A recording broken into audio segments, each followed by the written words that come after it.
So this is our today's topics, financial statements. এই টপিকসটা নিয়ে সবাই আমাদের অ্যাকাউন্টিং স্টুডেন্টস যারা এক্সাম হলে বা এক্সাম দিতে যায়, যেটা মেজর অনেক ইস্যু প্রবলেম ফেস করে, যেটা হলো এই টপিকস ফাইন্যান্সিয়াল স্টেটমেন্টস প্রিপারেশন নিয়ে। সো এইটা একদিকে অনেক হার্ড, আবার অনেক ইজি। এখানে যে সমস্যাগুলো বেসিক্যালি হয়, আমি ফার্স্টে যে কথাটা বলবো যে অ্যাডজাস্টমেন্ট বুঝতে, যে কিনা অ্যাডজাস্টমেন্ট গুলো ভালো করে বুঝবে যে আসলে অ্যাডজাস্টমেন্ট কি বলতেছে, কোথায় কোথায় অ্যাডজাস্টমেন্টটা হবে আর কোথায় এটা হিট করবে অ্যাডজাস্টমেন্ট গুলা, তাহলে এফএস এ কারো কোনো প্রবলেম হবে না, সবার এফএসই মিলবে। ট্রায়াল ব্যালেন্স নিয়ে প্রবলেম হয় না, হয় শুধু কোথায় আমাদের অ্যাডজাস্টমেন্ট গুলোতে। অ্যাডজাস্টমেন্ট গুলো যখন আমরা ট্রিটমেন্ট দিতে না পারি, তখনই আমাদের বেসিক্যালি প্রবলেম গুলো অ্যারাইজ হয়। আর এখন যেহেতু এমসিকিউ, সো আমাদের আর ফুল এফএস করতে হবে না, বাট বলতে গেলে ফুল এফএসসি একভাবে করতে হবে। কেন? কারণ আপনার ওই যে মানে এগুলো গড় গড় করে দেখা গেছে পয়েন্ট আকারে দিয়ে দিবে। সো আপনি যদি ফুল এফএসটা না জানেন এবং এটার বেসিক জিনিসগুলো না জানেন, তাহলে আপনি এমসিকিউ এগুলো কি আনসার করতে পারবেন না। সো আপনার এরকম চিন্তা যদি করে থাকেন যে এখন তো এমসিকিউ আমাদের ফুল জানার দরকার নাই, আমরা যদি জাস্ট ওই মানে কাটিং সিস্টেম যে শর্টকাট টেকনিক অ্যাপ্লাই করি, তাহলে এমসিকিউ জাস্ট এমসিকিউ গুলো পড়ে গেলাম, আমরা দেখে দেখে খুঁজে খুঁজে এমসিকিউ পড়লাম, তাহলেই হবে না। এটা আসলে আমি ওই এরকম একটা ক্লাসে বললাম যে আপনার এমসিকিউ আপনার রিটেন থেকেও সো ক্রিটিক্যাল। কারণ রিটেনে আপনার শর্টকাট টেকনিক আপনি অ্যাপ্লাই করে হয়তো বা পাস করতে পারতেন, বা দেখা গেছে যেটা একটা পড়ে গেছেন ওইটা আনসার করতে পারবেন, কিন্তু এমসিকিউতে শর্টকাট টেকনিক করে আপনি কখনোই সাকসেস হতে পারবেন না। এমসিকিউতে আপনার ডিপ নলেজ লাগবে প্রত্যেকটা টপিক্সের। আপনি যদি এই টপিক্সটা ফুল জানেন, তাহলে আপনি এমসিকিউ আনসার করতে পারবেন, আদারওয়াইজ করতে পারবেন না। কারণ প্রফেশনাল এক্সামের এমসিকিউ গুলো এমন হয়, আপনার মনে হবে যে যে চারটা অপশনস থাকবে, মনে হবে চারটা অপশনসই রাইট। আমাদের একাডেমিক এমসিকিউর মতো না, যে একাডেমিক এমসিকিউ আপনি চারটা অপশন ছিল, দেখে মনে হয় যে এটা আনসার আমি দিয়ে দিলাম, হয়ে গেল আনসার। কিন্তু আপনার প্রফেশনাল এক্সামে এরকমটা হয় না, আপনি যে চারটা অপশন দেখবেন মনে হবে চারটাই আনসার। সো আপনার যদি ওই কোশ্চেনের আনসার গুলা করতে চান, তাহলে অবশ্যই প্রত্যেকটা টপিক সম্পর্কে ডিপ নলেজ থাকতে হবে, এবং মেইন বই এটার কোনো বিকল্প নাই। এটা আপনারা এট লিস্ট দুই তিনবার মানে পড়তেই হবে, আদারওয়াইজ আপনি কি করতে পারবেন না, আপনার এমসিকিউ প্রপার হয়তো আপনি আনসার করতে পারবেন না। ড্যাম শিওর আমি এটা আপনার, যদি এটা আপনারা না করেন, মেন বইটা ফলো না করেন, আপনার প্রত্যেকটা টপিক সম্পর্কে ডিপলি নলেজ না থাকে, তাহলে এমসিকিউতে পাস করা সো টাফ। এটা আমার পাস্ট এক্সপিরিয়েন্স থেকে বলতেছি, কারণ আমি যেহেতু এসএসসি স্টুডেন্ট, আমরা অনেক আগে থেকে এটার সাথে মানে ইউজ টু। কারণ এসএসসি আরো এই বহুত অ্যাটলিস্ট 10 ইয়ার্স আরো ব্যাক থেকে তারা এই এমসিকিউতে এক্সাম নিচ্ছে, ঠিক আছে? সেই জন্য বললাম। তো ফাইন্যান্সিয়াল স্টেটমেন্টসে আপনার আমাদের বেসিক কিছু জিনিস যেগুলা, আমি আজকে ওই জিনিসগুলো এই এফএস এর পার্ট কয়টা বা কি এগুলো আমরা সবাই জানি, এই জিনিসগুলো আলোচনা করবো না, আমি ডিরেক্টলি প্র্যাকটিক্যালি আপনাদেরকে দেখাবো আসলে যে কিভাবে এই জিনিসগুলো হ্যান্ডেল করতে হয় আসলে ফাইনাল আপনারা। কারণ এখানে যারা আছেন ম্যাক্সিমাম সবাই দেখা গেছে সবাই হয়তো এক্সাম দিয়েছেন বা অ্যাটেন্ড করছেন এক্সামে। এখানে এরকম কেউ আছেন যে এখনো এক্সামে অ্যাটেন্ড করেন নাই, accounting exam? Anyone here? G sir, আমি আছি। ওকে, সো মেজর স্টুডেন্টস যারা অ্যাকাউন্টিং এক্সাম দিছে, সো সবারই একটাই থাকে যে এফএস মিলে না, এফএস মিলে না। এফএস এতগুলো প্র্যাকটিস করলাম বা এতগুলো করলাম, কিন্তু মিলে না কেন? তো আমি ফার্স্টে একটা টেকনিক বলবো, যেটা সেটা হলো আপনারা এফএস যতই করেন এফএস মিলাইতে পারবেন না। কেন মিলাইতে পারবেন না? কারণ আমরা ওই যে প্রপার ওয়েতে প্র্যাকটিসটা করি না। তো প্রপার প্র্যাকটিসের ওয়েটা কি আসলে? আমরা দেখা গেছে 5টা ওই এফএস প্র্যাকটিস করলাম, 5 কোশ্চেন করার সময় কি হয়েছে, আমাদের প্রবলেমটা কোথাও হয়, দেখা গেছে এখানে একটা এফএস এর কোশ্চেনে 10টা অ্যাডজাস্টমেন্ট আছে, সরি বা 7টা অ্যাডজাস্টমেন্ট আছে। এখন ওই অ্যাডজাস্টমেন্ট গুলা করতে যায় যখন সবগুলো অ্যাডজাস্টমেন্ট প্রবলেম হবে না, হবে কোথায়, দেখা গেছে একটা বা দুইটা অ্যাডজাস্টমেন্ট, এটার ট্রিটমেন্টটা বা হিটটা কোথায় কোথায় পড়বে আমরা দিতে পারতেছি না। সো ঝামেলাটা কিন্তু ওইখানেই হয়, তখনই আর এফএসটা মিলে না। যে আমাদের যে এখানে 7টা অ্যাডজাস্টমেন্ট আছে, ওই অ্যাডজাস্টমেন্ট থেকে আমি দুইটা অ্যাডজাস্টমেন্ট বা একটা অ্যাডজাস্টমেন্ট বুঝতেছি না আসলে এটা কোথায় হিট করবে, তাহলে তো এফএস মিলবে না কখনোই, কারণ আমি তো এটার এই সঠিক ট্রিটমেন্টই দিতে পারিনি, তাহলে মিলবে কিভাবে? তাহলে এখন এটার ওয়েটা কি, প্রত্যেকটা এক্সামে আপনারা যে এক্সাম দিবেন ওইখানে যায় একটা বা দুইটা নতুন ইস্যু পাবেনই। সো যখন এই নতুন ইস্যুগুলা আসে কমনের মধ্যে পড়ে না, তখন স্টুডেন্ট ঘাবড়ায় যায় যে আসলে এটা তো নতুন, বা এই অ্যাডজাস্টমেন্ট তো করে আসিনি আমি এটা কিভাবে মিলাবো বা কোথায় ট্রিটমেন্ট দিব। তো এটার জন্য করণীয় কি? করণীয় হলো আপনি এক্সামের আগে কখনো আপনি যদি 10টা এফএস প্র্যাকটিস করে থাকেন লাস্ট ফার্স্ট ইয়ারের, আপনি পরীক্ষার আগে কখনো 10টা এফএস ফুল রিভিউ দিতে পারবেন না, বা এটা করা সম্ভব না। এটার জন্য তাহলে কি করবেন? এটার জন্য যেটা করতে হবে সেটা হলো আপনি যখন এই যে 10টা এফএস প্র্যাকটিস করছেন বা খাতা কলমে লিখে লিখে প্র্যাকটিস করছেন, পরীক্ষার আগে জাস্ট একটা আপনি লিখে লিখে প্র্যাকটিস করতে হবে। আর আরেকটা কাজ করতে হবে, এই যে যখন 10টা এফএস আপনি প্র্যাকটিস করতেছেন, আপনার এফএস এর জন্য আলাদা একটা নোট করতে হবে। ওইখানে কি করতে হবে, আপনার যেই অ্যাডজাস্টমেন্ট গুলা প্রবলেম মনে হচ্ছে বা আপনি পারতেছিলেন না, ওই অ্যাডজাস্টমেন্ট গুলো আপনার নোট করতে হবে যে এই অ্যাডজাস্টমেন্ট এত নাম্বার পেজ, এটা এই ট্রিটমেন্ট। কারণ আপনার যেই অ্যাডজাস্টমেন্টটা ঝামেলা হবে, পরীক্ষার হলে যাওয়া যদি ওইটা আসে, আপনার ওই অ্যাডজাস্টমেন্টে ঝামেলা হবে। কারণ মানুষ যেখানে ভুল করে ওইটাই ভুল হয়, যেটা পারে ওইটাতে কখনো মিস্টেক হয় না। কারণ আপনি দেখবেন, আপনি যখন এমসিকিউ করেন বা একটা ম্যাথ করেন, আপনি আজকে একটা ম্যাথ করবেন, দেখবেন যে যেই টপিক্সটাতে প্রবলেম হয়েছে, আপনি 1 মাস পরে আবার করবেন বা 15 দিন পরে করবেন, দেখবেন ওই টপিক্সটা আবার আপনি ভুল করছেন। সো এখন তাহলে কি করতে হবে, আপনার এই ক্রিটিক্যাল অ্যাডজাস্টমেন্ট গুলো নোট করে করে নাম্বার দিয়ে দিয়ে, যে নভেম্বর এত সালের 5 কোশ্চেন এত, এটা 3 নাম্বার অ্যাডজাস্টমেন্ট, এটার ট্রিটটা হবে এইখানে, এটা এই স্টেটমেন্ট অফ ফাইন্যান্সিয়াল পজিশন অথবা পিএল আমার এইখানে এইখানে এটা হিট পড়ছে, ওইটা আপনি নোট করে ওই অ্যাডজাস্টমেন্টটা লিখা ওইখানে নোট দিয়ে রাখতে হবে যে এইখানে এটা। তো এরকম আপনার 10টা এফএস এর মধ্যে মনে করেন আপনার 20-30টা ক্রিটিক্যাল অ্যাডজাস্টমেন্ট আপনি যখন নোট রাখবেন, আপনি পরীক্ষার আগে শুধু ওই ক্রিটিক্যাল অ্যাডজাস্টমেন্টের পয়েন্টগুলো দেখে যাবেন যে এখানে কোন কোন জায়গায় আমার প্রবলেমগুলো হয়েছিল, আমার এগুলোর ট্রিটমেন্টটা কোথায়। কারণ আপনি সব 10টা এফএস আবার দেখতে পারবেন না, এই শুধু প্রবলেমের ক্রিটিক্যাল অ্যাডজাস্টমেন্ট গুলো আপনি নোটগুলো দেখবেন পরীক্ষার আগে। আর একটা এফএস আপনি হাতে কলমে প্র্যাকটিস করবেন। আপনি জান, আমি ড্যাম শিওর দেখবেন আপনি এফএস মিলাইতে পারছেন এবং আপনার মানে কনফিডেন্স লেভেল হাই হয়ে যাবে। কিন্তু আপনি যখন এরকম ওই 1 মাস আগে বা 15 দিন আগে আপনি 10টা প্র্যাকটিস করছেন, পরীক্ষার আগে এগুলো দেখার আর ফুলগুলো দেখতে পারবেন না। কিন্তু এক্সাম হলে যে আপনি দেখবেন আপনার পারা অ্যাডজাস্টমেন্ট আপনি দিতে পারতেছেন না, কেন? আপনি ট্রিটমেন্ট ভুলে গেছেন। ঠিক আছে, আপনি ওই ট্রিটমেন্টটা ভুলে যাবেন। সো এই জন্য করণীয় কি তাহলে?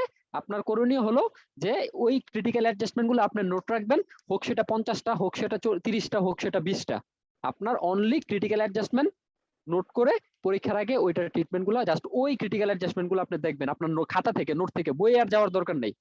আর যদি যেটা আপনার একটু বেশি ঝামেলা মনে হয়, নোটের নাম্বার পেজ নাম্বার সহ আপনি লিখে রাখবেন, গো থ্রো। ক্লিয়ার? এই কাজটা কয়জনে করছেন এখানে? এইখানে আমার এখানে যে পার্টিসিপেন্ট যারা আছেন অলমোস্ট 19, এখন এইখানে একজন বলেন যে আমি এই রকম ভাবে কাজ করছি, একজন বলেন কেউ এরকম করছেন এখন পর্যন্ত?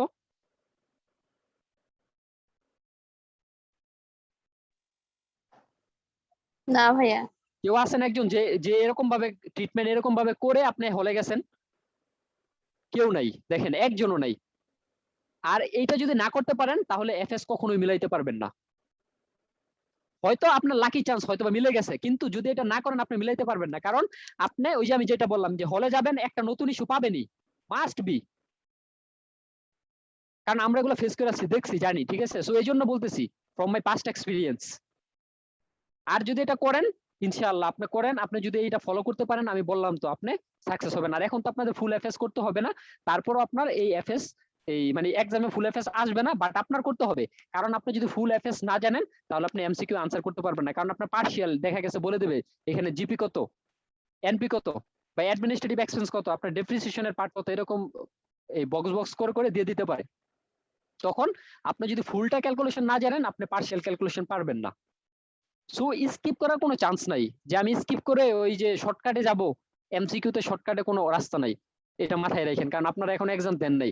ওই যে আমাদের একাডেমিক এক্সাম যখন আমরা 9 10 ইন্টারমিডিয়েটে পড়ছি, আমরা কি করছি যে 20টা বা 40টা এমসিকিউতে মানে চোখ বন্ধ করে আন্তাজে ডিল দিল 18টা 20টা হয়ে গেছে। কিন্তু প্রফেশনাল এটা কখনোই হবে না।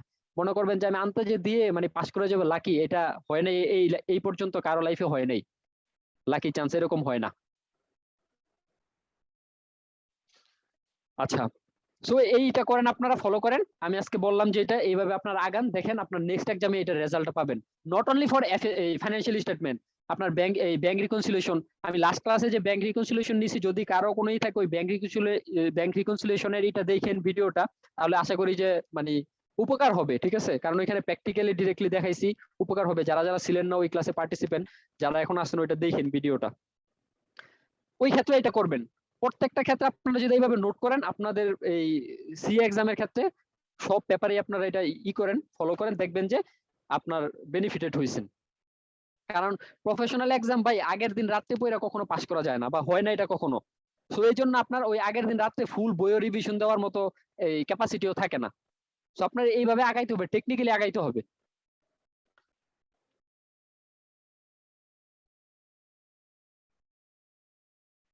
সেইটা কি হলো?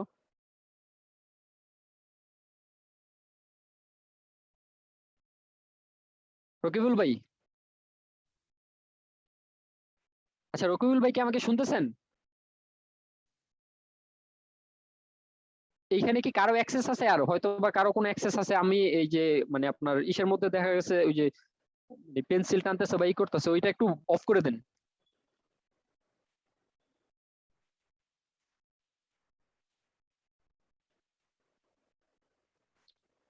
আচ্ছা, সো এখন যেটা আমি বলতেছিলাম যে আমরা একটা প্র্যাকটিক্যাল, আমি একদম শুরু থেকে আপনাদের অ্যাডজাস্টমেন্ট গুলা, কারণ এইসব থিওরিটিক্যাল কথাবার্তা সবাই বলে বা আপনারা শুনে আসছেন, করে আসছেন, আপনাদের সিএস যখন ক্লাস করছেন স্যাররাও বুঝাইছে, কিন্তু আসলে আপনারা হ্যান্ডেল করবেন কিভাবে, মানে প্র্যাকটিক্যালি আমি আজকে আপনাদের একটা কোশ্চেন করাবো এবং দেখাবো, আপনারা দেখেন। আশা করি মানে আদার সবকিছু থেকে একটু হলেও বেটার হবে। আপনারা দেখেন, এটা একটু করেন, আমরা একটা প্র্যাকটিক্যাল কোশ্চেন করি, তাহলে সবচেয়ে বেশি বেটার হবে।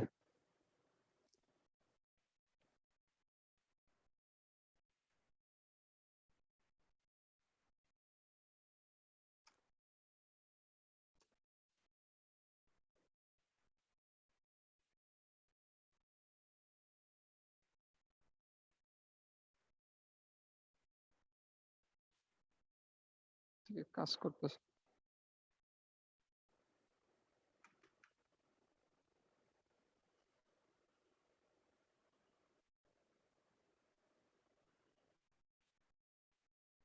কি আসলো এটা?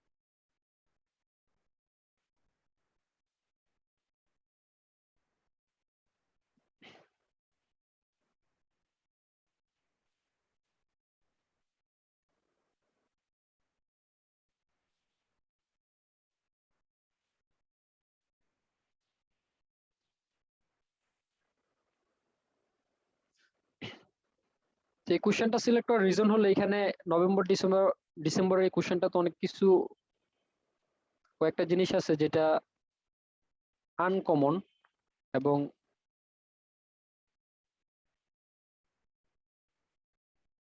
দেখেন এইখানে 25 মার্ক কোশ্চেন, যেটা ছিল আগে আপনাদের 20 25 মার্কের কোশ্চেন, মানে খুব ইজিলি আপনার এই 25 মার্ক আপনার গেইন করতে পারেন। আর এইটা যদি 25 মার্ক আপনি যদি এখান থেকে মনে করেন 25 বা 2 3ও যদি মিস হয়, ঠিক আছে, যদি দেখা গেছে আপনার ওই রিটেন ওই রকম ভালোভাবে যদি প্রেজেন্টেশন না হয়, হয়তো বা 2 3 মিললে আপনার 2 3 কাটতে পারে, 3 4, তারপর আপনি যদি এখান থেকে 20ও তুলতে পারেন, তারপর আপনার পাস কতটা ইজি হয়ে যায়। আর এইটা অনেক ইজিলি এখান থেকে আপনার এফএসটা মিলানো যায়, খুব ইজিলি, যদি আপনারা জাস্ট এই অ্যাডজাস্টমেন্ট গুলা ট্রিটমেন্ট দিতে পারেন, তাহলে আপনার এফএস মিলে যাবে। এই অ্যাডজাস্টমেন্ট নিয়ে আমাদের ঝামেলাটা হয়। আর আমরা যখন করি তখন আমরা ইসে চলে যাই, এক্সেল একটা ফাইল ওপেন করে নেই।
আচ্ছা,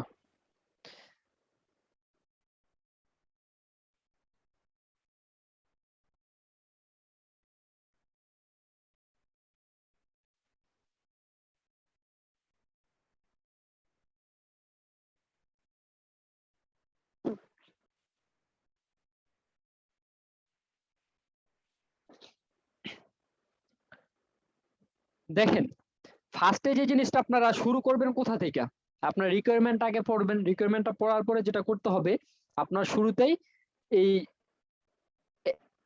আপনার রিকোয়ারমেন্ট এবং অ্যাডজাস্টমেন্ট ডিটেলস শুরু থেকে আপনার এক নজর দেখে নিতে হইব। কারণ আপনি যদি এটা না দেখেন তাহলে আপনি যখন এফএস করা শুরু করবেন আপনার দেখা গেছে কিছু মিস্টেক করে চলে যাবেন। আর ফার্স্ট রিকোয়ারমেন্ট হলো আপনার আমার অ্যাডজাস্টমেন্ট থেকে শুরু করা। যদি অ্যাডজাস্টমেন্ট থেকে শুরু করেন আর অ্যাডজাস্টমেন্ট গুলো ঠিকমতো ট্রিটমেন্ট দেন, মানে বুঝেন, তাহলে দেখবেন যে ফুল অটো মিলে গেছে। সো আমাদের ফার্স্ট কাজ হলো অ্যাডজাস্টমেন্ট গুলা প্রথম অ্যাডজাস্টমেন্ট থেকে শুরু করা, যে আসলে অ্যাডজাস্টমেন্ট কি বলতেছে। যদি অ্যাডজাস্টমেন্ট গুলো ট্রিটমেন্ট দিতে পারেন তাহলে আপনার আর প্রবলেম হবে না। সো অ্যাডজাস্টমেন্ট থেকে শুরু করবেন। আর আমরা তো মোটামুটি নর্মাল এফএস এর একটা ফরম্যাট সবারই জানা আছে, ওই হিসাবে আপনি জায়গা রেখে রেখে আপনি এফএস, আর অবশ্যই যখন এফএস করেন আপনার কি করতে হবে, ওই খাতার মধ্যে আপনার এই পিট এই পিট করা যাবে না, মানে সামনাসামনি যেটা অপোজিট, যাতে একসাথে ইনকাম স্টেটমেন্ট এবং এফএস দুই পাতার মধ্যে সরাসরি দেখা যায়, এইভাবে করতে হবে আপনার। সিস্টেমটা কি বুঝছেন? মানে একসাথে করতে হবে, মানে এক পেজের পিছনে এই সাইডে এই আপনি পিএল করলেন, ইনকাম স্টেটমেন্ট করলেন, আর অপর পেজে এসে আবার এফএস করলেন, এরকম করা যাবে না। আপনি একসাথে যদি করতে পারেন তাহলে আরো বেশি বেটার।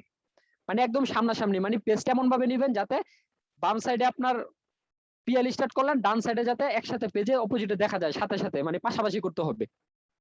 যদি আপনারা অপোজিট পেজে করেন, মানে পিছনে একটা করলেন আরেকটা এই সাইডে, তাহলে দেখবে আপনার ওই যে পেজ উল্টাইতে বা দেখা গেছে আপনার সাথে সাথে দেখবেন না ট্রিটমেন্ট গুলা, তাহলে প্রবলেম হবে।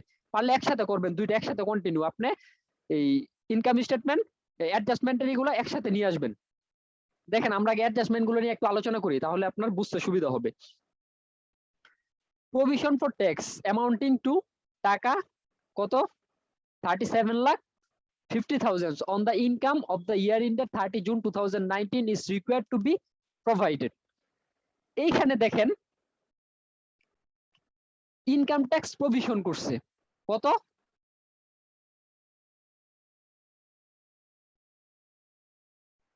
কত প্রভিশন করছে? 37,500 আচ্ছা 37,500, 3,75,00,000, 3,75,00,000। এইখানে দেখেন আমাদের যখনই যত ইনকাম ট্যাক্স, আমাদের ইনকাম ট্যাক্স যদি আসে, আমাদের প্রভিশন মানে কি, আমাদের টোটাল এক্সপেন্স একটা আসবে, এক্সপেন্সে হিট করবে খরচ, কারণ আমার প্রভিশন রাখতেছি, ট্যাক্সটা কি আমার কাইন্ড অফ খরচ। আবার যেহেতু এখানে প্রভিশন, তার মানে কি আমার লাইবিলিটি, আমার এখানে এফএসও হিট করবে, আবার ইনকাম স্টেটমেন্টও কি করবে, হিট করবে। দুই জায়গায় আপনার এখানে নোট করতে হবে যে আপনার হিটটা কোন কোন জায়গায় করতেছে। পিএল আপনি সাথে সাথে নোট করে ফেলেন, এটার মধ্যে যখন একবার দেখতে যাবেন তখনই PL FS, financial statement position যেটা আপনার ব্যালেন্স শিটে, যে আমাদের যেহেতু এটা কি প্রভিশন ট্যাক্স, তাহলে আমাদের ট্যাক্সটা এক হলো এক্সপেন্স, আবার কি লাইবিলিটি।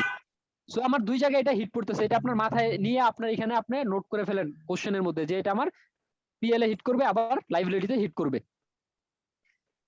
তারপরে আমার কি equipment are depreciated at 20% on straight line basis. এইখানে একটা জিনিস অবশ্যই মাথায় রাখবেন, যেখানে প্রবলেমটা হয়, আমাদের ডেপ্রিসিয়েশনটা কিসে বলতেছে, state line or reducing. First কথা যে ডেপ্রিসিয়েশনের মেথডটা কি, স্টেট লাইন অর রিডিউসিং। এখানে এরকম কেউ আছেন যে স্টেট লাইন এবং রিডিউসিং দুইটা বুঝেন না? থাকলে বলতে হবে, আদারওয়াইজ কিন্তু আপনার জি ভাই, আমি হ্যাঁ একবার রিপিট করলে ভালো হয়। আচ্ছা দেখেন স্টেট লাইন আর রিডিউসিং, স্টেট লাইনটা হলো এরকম একটা মেথড যেটা কি আপনার প্রতি বছর আপনার সেম অ্যামাউন্ট ডেপ্রিসিয়েশন হবে। মনে করেন আপনার 10,000 টাকা ডেপ্রিসিয়েশন, এটার উপরে 20%, 10,000 এর 20% কত আসে, 2,000, তাই না? তাহলে আপনার যদি 5 বছর এটা ইউজফুল লাইফ থাকে, তাহলে প্রতি বছর আপনার এরকম 2,000 করে আসতে থাকবে। বাকি অ্যামাউন্ট আপনার একটা রেসিডুয়াল ভ্যালু থাকে, যে রেসিডুয়াল ভ্যালুটা বাদ দেওয়ার পরে ওইটার উপরে আপনার এভাবে যদি 5 দিয়ে ভাগ করেন তাহলে বেরোয়। মানে মোট কথা যেটা স্টেট লাইন বেসিসে আপনার ডেপ্রিসিয়েশন কি হয়, প্রতি বছর সেম অ্যামাউন্ট থাকে। মানে আপনি যেটা ক্যালকুলেশন করলেন 20% 2000, প্রতি বছর সেম এই 2000 করে আপনার ডেপ্রিসিয়েশন আসবে। রিডিউসিং ব্যালেন্স মেথড কি? আপনার এই দুইটা মেথডই আসে বেসিক্যালি। আর রিডিউসিংটা কি? রিডিউসিংটা হলো আপনার মনে করেন আপনার 10,000-এর 20% 2000, 2000 বাদ দেওয়ার পরে পরের বছর কত আসলো আপনার ক্যারিং অ্যামাউন্ট কত? ক্যারিং ভ্যালু 8,000, 8,000-এর উপর আপনার 20%। আবার এটা যত আসবে এটা বাদ দেওয়ার পরে যেটা হবে, মোট কথা যেটা রিডিউসিংটা হলো আপনার ক্যারিং ভ্যালুর উপরে প্রত্যেক বছর যত আসবে এটার উপরে 20%, ক্যারিং ভ্যালুর উপরে 20%। আর স্টেট লাইন হলো প্রতি বছর সেম। ক্লিয়ার?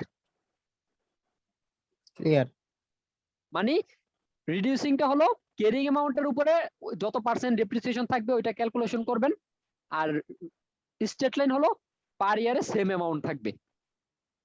এখন এইখানে আর একটা ঝামেলা হলো, অবশ্যই খেয়াল রাখতে হবে যে আপনার ডেপ্রিসিয়েশন যখনই বলবে যে এইখানে আপনার ডেপ্রিসিয়েশন কস্ট অফ সেলে কোনো ইফেক্ট আছে কিনা। কারণ ডেপ্রিসিয়েশন ফ্যাক্টরি যখন ইকুইপমেন্ট থাকে, মেশিনারিজ থাকে, মেশিনারি রিলেটেড ডিরেক্টলি প্রোডাকশনের সাথে রিলেটেড। সো ডেপ্রিসিয়েশন মেশিনারিজের ডেপ্রিসিয়েশনটা আমার মেশিনারিজে ইসে যাবে, ফ্যাক্টরির যেগুলা ডিরেক্টলি কস্ট অফ সেলসে হিট পড়বে।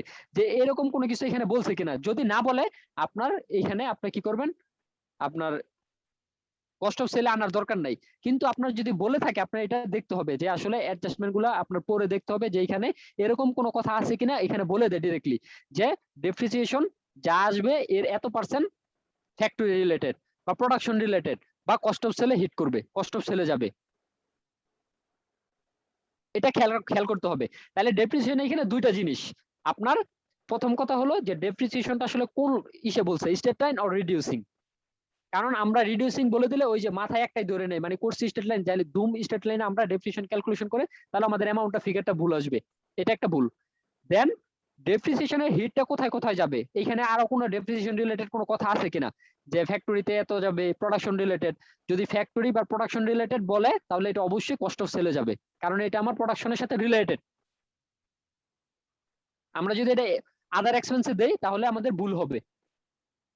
সো এই জিনিসটা দেখতে হবে। যেমন এখানে এটা বলছে এই যে লাস্টের 6 নাম্বার এসে যে company allocate depreciation expense between cost of sales, distribution cost and administration expense respectively. মানে 50-25 কস্ট অফ সেলে যাবে 50%, 25%, আর 25% হলো অ্যাডমিনিস্ট্রেটিভ। কিভাবে?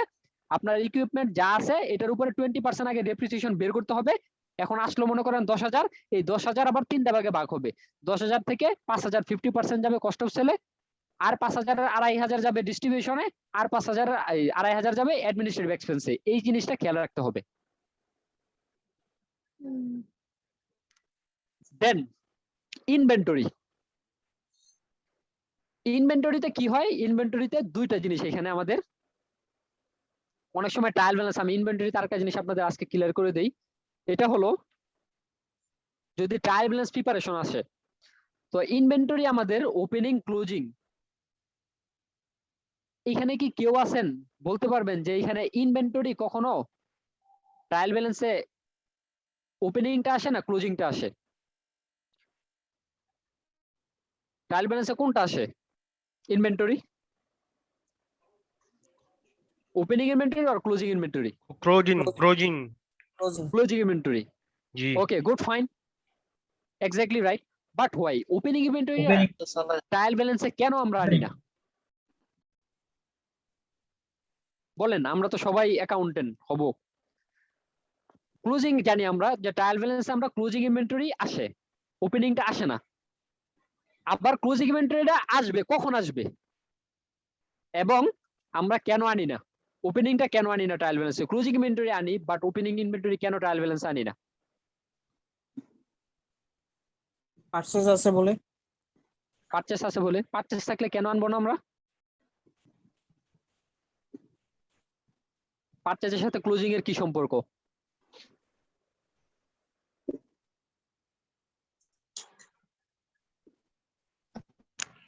কস অফ গুডস থাকলে তখন আসবে ইনভেন্টরি আসবে প্রথমে, ওপেনিং ইনভেন্টরি আসবে। আর যদি কস অফ গুডস না থাকে তখন আসবে ক্লোজিং ইনভেন্টরি। আচ্ছা, ইয়েস। দেখেন আরেকবার বলেন ভাইজান, আপনি আরেকবার বলেন যেটা বলতেছিলেন। বললাম যদি ইয়া থাকে ক্রস অফ সরি গুচ্ছ থাকে ক্রস অফ গুচ্ছ থাকে তখন আসবে ইয়া ওপেন ইনভেন্টরি আসবে তখন। আর যদি ক্রস অফ গুচ্ছ না থাকে তখন আসবে ক্লোজিং ইনভেন্টরি।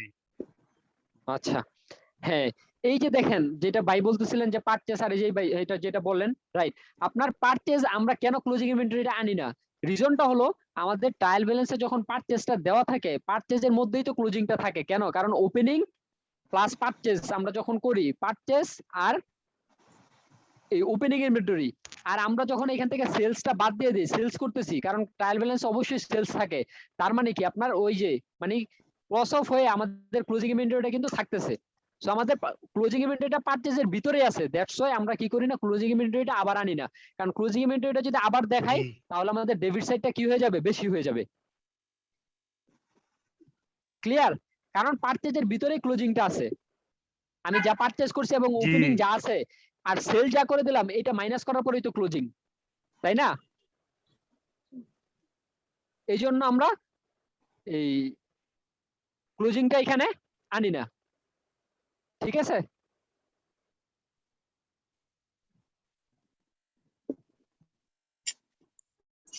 আরেকবার বলবেন। হ্যাঁ, বলতেছিলাম আমাদের পারচেজের ভিতরেই তো ক্লোজিংটা আছে, কারণ আমরা পারচেজ যা করছি ইনভেন্টরি টোটাল পারচেজ আর আমার ওপেনিং দুইটা থাকার পরে আমাদের যে সেলস আছে ট্রায়াল ব্যালেন্সে, সেলসটা যখন বাদ দেই আমরা, যে opening plus purchase minus sales, তার মানে কি আমার ক্লোজিংটা অটো এখানে থেকে যাইতেছে। আলাদা ওয়ার্কিং করা লাগে, কিন্তু ইনডাইরেক্ট মেথডে হ্যাঁ, আলাদা।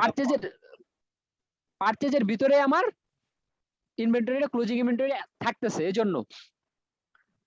আচ্ছা, তাইলে এখানে আমাদের এই যে ফিজিক্যাল কাউন্টিং ইনভেন্টরি এখানে বলতেছে ক্লোজিং ইনভেন্টরি ডিটারমাইন এর টাকা এত। সো আমাদের কাউন্টিং এ যে ইনভেন্টরিটা আছে এটা আমরা কি করব, আমরা এফএস এটা তো আমরা সবাই জানি কারেন্ট এসেটের মধ্যে আমরা নিয়ে যাব ফিজিক্যাল ইনভেন্টরি, আর কস্ট অফ সেলস যখন ক্যালকুলেশন করব তখন এটা কস্ট অফ সেলস থেকে বাদ দেব। আর এখানে আরেকটা জিনিস বলবো আমি, যে কস্ট অফ সেল আমাদের সবার একটা ধারণা এখানে যে আমরা কস্ট অফ সেল ফর্মুলা একটা ইউজ করি যে opening plus purchase minus closing করে যেটা হবে আমাদের পিএল এর মধ্যে আমরা নিয়ে আসবো, যে আর কোনো কিছু এখানে আসবে না। এরকম যখন ধারণা করি আমাদের মিস্টেকটা হয়, এটা আসলে ভুল ধারণা, যে আমরা কি opening plus purchase minus closing এতটুকু চিন্তার মানে মধ্যে আমাদের ওই যে এটা সীমাবদ্ধ রাখি। সো তখন কিন্তু আমাদের হবে না। কেন হবে না? আমাদের cost of sales related, production related যত কস্ট আছে আমাদের এটার ভিতরে নিয়ে আসতে হবে। এই যে যেমন বললাম depreciation, opening plus purchase minus closing এর ভিতরে কিন্তু ডেপ্রিসিয়েশন নাই। সো ডেপ্রিসিয়েশন যদি এখন না আনেন ফর্মুলা অনুযায়ী, যে আমার তো এই কস্ট অফ সেল হলো opening plus purchase minus closing, তাহলে তো আপনার কস্ট অফ সেল হবে না। সো একটা কথা মাথায় রাখবেন, কস্ট অফ সেল যখন ক্যালকুলেশন করবেন, কস্ট অফ সেল প্রোডাকশনের সাথে রিলেটেড যত কস্ট আছে এখানে আসবে, ফ্যাক্টরির সাথে রিলেটেড কস্ট এখানে আসবে, কস্ট অফ সেলে আমার আনতে হবে। ডাইরেক্ট এক্সপেন্স যেগুলো বলে। ঠিক আছে, যে আমার মোট কথা যেটা ডিরেক্টলি প্রোডাকশনের সাথে রিলেটেড, একটা প্রোডাক্ট প্রডিউস করতে এটার সাথে সরাসরি ডিরেক্টলি যেগুলো ইনভলভ, যেই খরচগুলো আমি এগুলো সবগুলো আনতে হবে, হোক সেটা ট্রান্সপোর্টেশন, হোক সেটা ডেপ্রিসিয়েশন, হোক সেটা আদার কোনো এক্সপেন্স যেটা আমার প্রোডাকশনের সাথে রিলেটেড। ক্লিয়ার?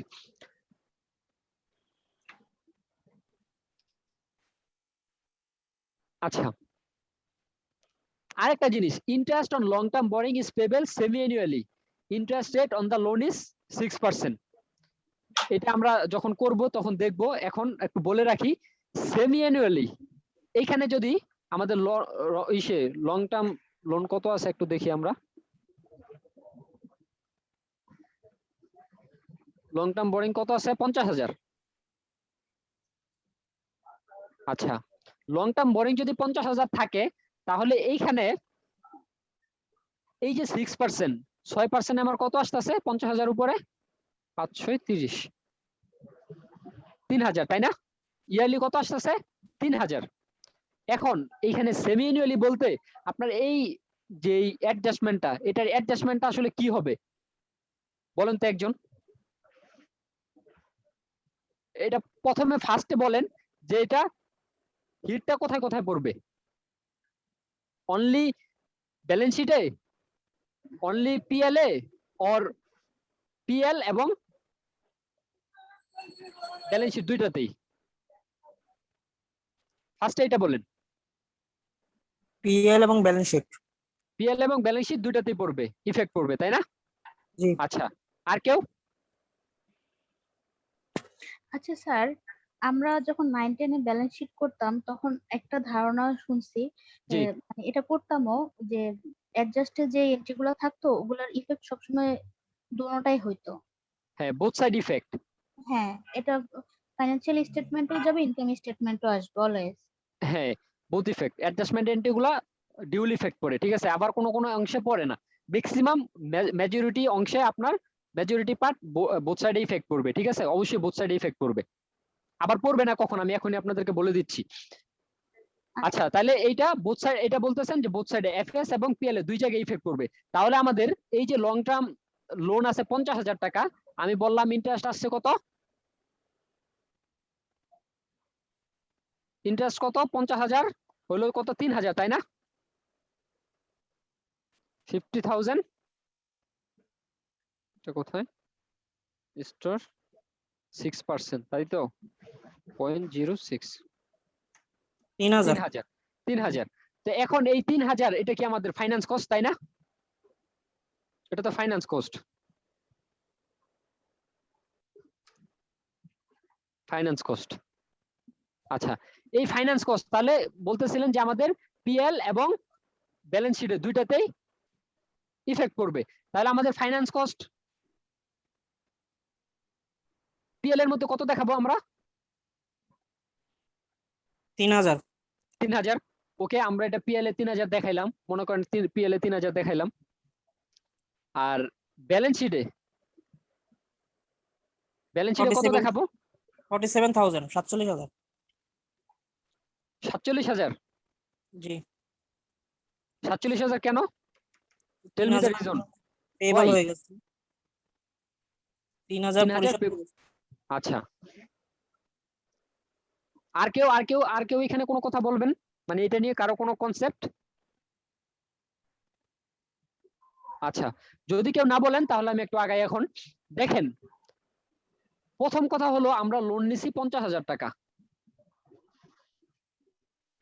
একটু কনসেপ্ট গুলো ভালো করে খেয়াল করেন, আপনাদের এটা এখন না, শুধু ইন ফিউচারও লাগবে, ঠিক আছে? সো বি কেয়ারফুল, একটু মনোযোগ দিয়ে শুনেন। দেখেন আপনাদের মানে কনসেপ্ট কত এখানে, মানে উইক কতটুকু দেখেন। আমরা লোন নিছি কত? 50,000 টাকা। আর এইখানে 6% interest, interest on long term boring payable, interest on long term payable. কি বলছে? Interest on long term payable. কথাটা একটু আমি আনি এখানে, interest on long term boring is payable. তো এই যে আপনি বললেন যে আমাদের এফএসএ হবে 47,000 টাকা, আমার এখানে কোথাও কি বলছে যে আপনার প্রিন্সিপাল অ্যামাউন্ট ইনস্টলমেন্ট 3,000 করে দিছে? কোথাও বলা আছে? বলছে কি interest on long term boring is payable semi annually, interest দেয় সেমি অ্যানুয়ালি, মানে বছরে দুইবার সে কি করে ইন্টারেস্টটা পে করে। তাহলে আপনার without any payment, principal payment, long term boring, আপনার লং টার্ম কি যে লোন নিছেন বছরে বছরে কি long term payment, long term boring এর লোন ইগুলা পে করে এখানে বলা আছে কোথাও? তাহলে 47,000, আপনার 50,000 থেকে কি হলো? এফএসএ আপনার লং টার্ম লোন 47,000 টাকা, 3,000 টাকা কমাই দিলেন ইনস্ট্যান্ট। আমার কি হবে? 50,000 টাকা লং টার্ম বোরিং, এটা লং টার্ম লোন হিসাবে থাকবে। কত থাকবে? 50,000, 50,000ই থাকবে, কারণ আমি তো এটা পেড করি নাই। কোথাও বলছে? বলছে কি ইন্টারেস্ট, লং টার্মের যে ইন্টারেস্ট আসতেছে, আপনি 50,000 টাকা যে লোন নিছেন, 50,000 টাকা লোন তো আপনার কি এটার উপর ইন্টারেস্ট দিতে হবে। আর এই ইন্টারেস্টটা কি আমাদের কারেন্ট লাইবিলিটি। ইন্টারেস্টটা কি? Current liability. Current liability, current liability. Interest আমাদের কারেন্ট লাইবিলিটি। আর এই লোনটা হলো লং টার্ম লাইবিলিটি। 50,000 যেটা, এটা হলো আমাদের লং টার্ম লাইবিলিটি। এখন কারেন্ট লাইবিলিটি ইন্টারেস্ট আমি এক্সপেন্স দেখাইলাম 3,000 টাকা পিএল এ, আমার ফাইন্যান্স এক্সপেন্স, এটা আমার কষ্ট হয়েছে। এই 50,000 টাকা লোন নিতে আমার বছরে 3,000 টাকা ইন্টারেস্ট দেওয়া লাগে, এটা আমার খরচ, আমি ইনকাম স্টেটমেন্টে দেখাইলাম। আর কারেন্ট লাইবিলিটিতে আমি কত দেখাবো? 3,000, তাই না? 3,000ই তো দেখাবো নাকি? দেখেন জি। এইখানে হলো আসলে আপনার পয়েন্টটা। আমরা এখানে 3000 দেখাইতে পারবো না। কেন দেখাইতে পারবো না? এই যে এখানে একটা কথা বলছে, interest on long term boring is payable semi annually. তার মানে আপনি কি করেন, বছরে 2বার পেমেন্ট করেন। তাইলে বছরে যদি 2বার পেমেন্ট করেন সেমি অ্যানুয়ালি 6% আসে কত? 3000। আপনি অলরেডি এখান থেকে কত কি করছেন, 6 মাস পরে 1500 টাকা দিয়ে দিছেন। তাহলে আপনার কি লাইবিলিটি 3000 আছে এখন? না। লাইবিলিটি 3000 আছে? নাই। কেন নাই? কারণ আপনি ইন্টারেস্ট সেমি অ্যানুয়ালি পে করেন। তার মানে আপনার সেমি অ্যানুয়ালি যদি পে করেন তাহলে আপনি অলরেডি 1500 পেড করে দিয়েছেন। Already have paid 1000 and 1500 500। তাহলে আপনার কারেন্ট লাইবিলিটি থাকতেছে কত? অনলি 1500। 1500। এই জিনিসগুলো মাথায় রাখতে হবে। আর এই যে 47 আপনার লং টার্ম লোন পুরাটাই লং টার্ম লোন কত আপনার? 47,000 না আপনার 50,000 50,000 উইথ কারেন্ট লাইবিলিটি 1500। আপনি যদি এখন কারেন্ট লাইবিলিটি 3000 দেখান তাহলে কি হবে? ভুল হবে। কারণ এখানে সেমি অ্যানুয়ালি পেড করে অলরেডি আপনার হাফ মাসের পেমেন্ট করে দিবেন। আপনি পুরোটা দেখাইতে পারবেন? দেখাইতে পারবেন না। এখন ওই যে আপু বলতেছিল যে both side effect, yes both side effect, এই যে বোথ সাইড পড়ছে। এখন বোথ সাইড কখন হবে না? এরকম যদি বলতো যে আপনার ইন্টারেস্টের এই লোনের ইন্টারেস্টের টাকাটা বছরের শুরুতে পে করে দেওয়া লাগে, বলছে যে ইন্টারেস্ট হ্যাজ পেইড, এই যে কত আপনার মনে করেন ইন্টারেস্ট, এই যে দেখেন এইখানে দেখাইছে 1500 পে করছে, দেখছেন ট্রায়াল ব্যালেন্সে দিয়ে দিছে ইন্টারেস্ট লং টার্ম বোরিং 1500। কারণ আপনার এক্সপেন্স ট্রায়াল ব্যালেন্সে যেটা অলরেডি এক্সপেন্স হইছে ওইটাই দেখাইছে 1500 দেখাইছে। তাহলে আপনার কত আর থাকতেছে? কত? 1500 থাকতেছে। এই 1500 আপনার লাইবিলিটি, আর বাকি 1500 আপনার অলরেডি এক্সপেন্স হয়ে গেছে, ইনকার্ড হয়ে গেছে। কিন্তু আপনার পিএলএ ফুল এক্সপেন্সটাই দেখাতে হবে, কারণ আপনার 1500 তো দিতে হবে আবার। সো পুরো খরচটা আপনার পিএলএ দেখাবেন, সাথে আপনার লাইবিলিটি কত আছে? লাইবিলিটি আছে অনলি 1500, কারণ 1500 আপনি দিয়ে দিয়েছেন। এখন যদি এরকম হইতো যে বছরের শুরুতেই তারা ইন্টারেস্ট পুরো 3000 কি করে দিছে, 3000ই পেড করে দিছে, এরকম যদি হইতো যে বছরের শুরুতেই তারা ইন্টারেস্ট দিয়ে দেওয়া লাগে, এরকম কোন কন্ডিশন আছে যে বছরের শুরুতে 3000 দিয়ে দেওয়া লাগছে, আর এইখানেও এটা দিয়ে দিল যে interest on long term loan 6%, ওই ক্ষেত্রে আপনার এটা ইফেক্ট কোথায় পড়তো? শুধু অনলি পিএলএ। আপনার এফএসএ আসতো কেন? আসতো না, কারণ আপনি শুরুতেই তো দিয়ে দিয়েছেন। আপনার কোনো লাইবিলিটি আছে আর নাই, তাহলে আপনি এফএসএ কেন আনবেন? তাহলে এটা ডিউল এফেক্ট হইছে? হয় নাই। আপু ক্লিয়ার? আপনি যে যে আপু কোশ্চেন করছিলেন।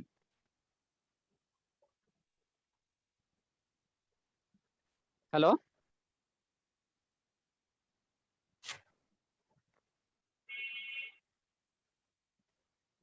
আচ্ছা একজন কোশ্চেন করছিলেন এটা যে ডিউল এফেক্টের, আমি এটা বললাম, আপনি মনে হয় আছেন কিনা জানি না।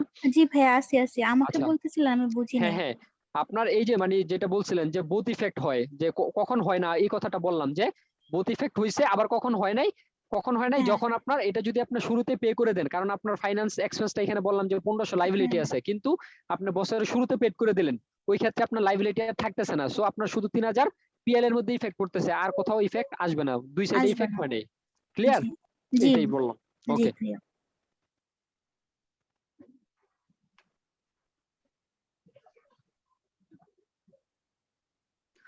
আচ্ছা দেন ট্রেড রিসিভেবলস। আপনাদের অ্যাডজাস্টমেন্ট গুলো আগে বলতেছি, এই জন্য আমি বলছিলাম যে অ্যাডজাস্টমেন্টটা ক্লিয়ার হলে আপনার করতে অনেক ইজিলি করতে পারবেন, আমি দেখাবো, ঠিক আছে? এটা তারপরে আমরা করব। ট্রেড রিসিভেবল অফ টাকা এত and should be written off as per board decision, আর ফার্দার অ্যালাউন্স অফ টাকা এত, এইটার একটা মেজর ইস্যু স্টুডেন্টদের।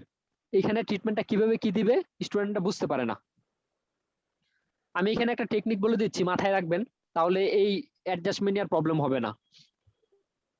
বি কেয়ারফুল, যখনই আপনি রিসিভেবল রিটেন অফ এর দিকে আসবেন, এবং এইরকম অ্যাডজাস্টমেন্ট থাকেই, অলওয়েজ টুকটাক থাকেই, আপনি অলওয়েজ দেখবেন যে আপনার ট্রায়াল ব্যালেন্সে কোনো ব্যাড ডেট আছে কিনা। ফার্স্ট কাজ কি? ফার্স্ট কাজ হলো আপনার ট্রায়াল ব্যালেন্সে কোনো ব্যাড ডেট আছে কিনা, not allowance, only bad date. কি? অনলি কোনো ডাউটফুল ডেট বা ব্যাড ডেট আছে কিনা, উইদাউট অ্যালাউন্স। এটা কিন্তু অ্যালাউন্স আছে, এটা মাথায় রাখবেন। যদি থাকে আর যদি না থাকে, আপনার ক্যালকুলেশনটা হবে এইভাবে। সেইগুলো একটু কেটে দিই।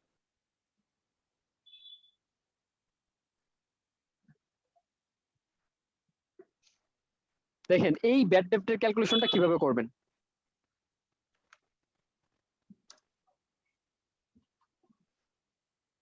ব্যাড ডেপ্ট। কি বললাম? Trial balance.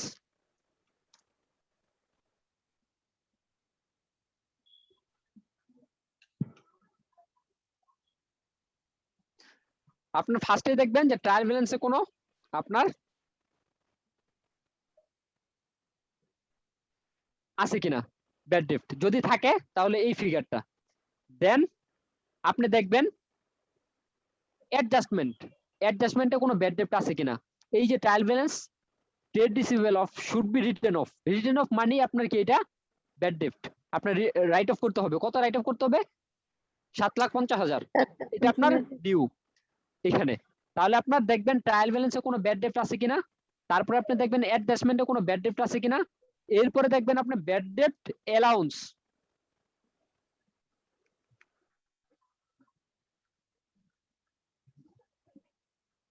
ব্যাড ডেপ্ট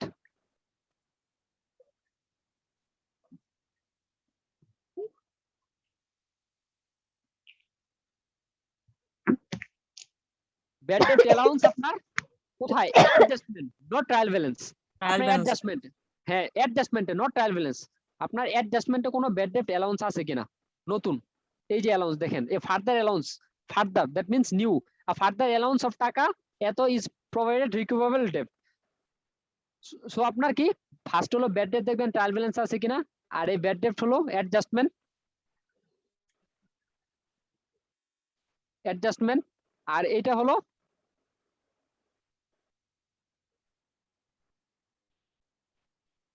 এটাও অ্যাডজাস্টমেন্ট।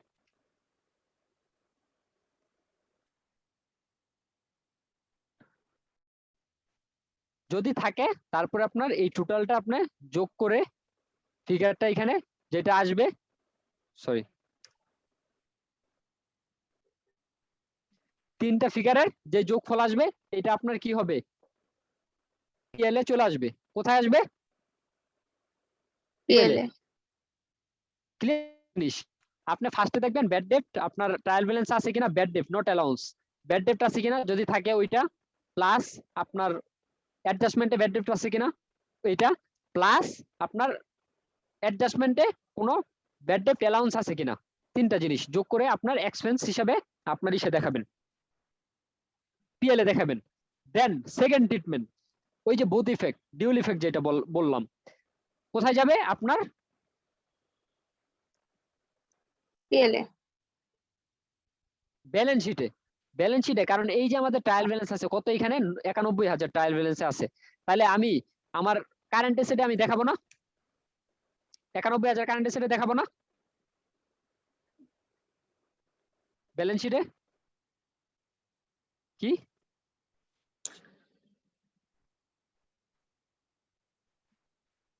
রিসিভেবল কত আছে? 91,000।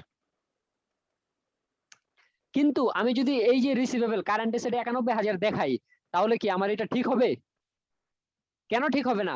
কারণ আমি যে 91,000 টাকা পাবো কাস্টমারদের কাছ থেকে, এখানে অলরেডি কি হয়েছে দেখেন, অলরেডি অ্যালাউন্স ফর ডাউটফুল ডেপ্ট কত 5,000 টাকা অলরেডি আছে, যেটা আমি পাবো না।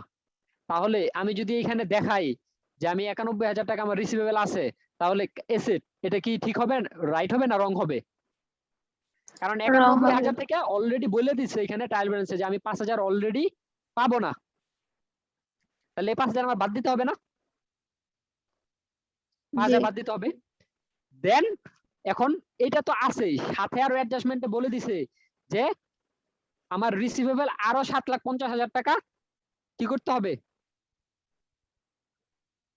রাইট অফ করতে হবে, মানে 7,50,000 টাকা আরো পাবো না। তাহলে এখন এই যে এটা যে পুরাতন ছিল এটা পাই না, এখন আরো 750, এটা কিন্তু 91,000 না, এটা ওই যে আরো 3টা শূন্য আছে, মানে 9 লাখ কত এখানে। এটা যদি পুরোটা করেন তাহলে এটা আমাদের কত? 700 মাইনাস 750, তাহলে এটাও বাদ দিতে হবে। কারণ আমার 91 ছিল, এর মধ্যে 5,000 পাবো না, নতুন আরো 7,50,000 পাবো না, আবার আরো ফার্দার অ্যালাউন্স আরো ধরে রাখছি 5,000, এইটাও না পাওয়ার সম্ভাবনা আছে। তাহলে আমি এটাও কি করতে হবে? আমার 5,000 বাদ দিতে হবে। বাদ দেওয়ার পরে আমার যে ফিগারটা আসবে এটা হলো আমার বেসিক্যালি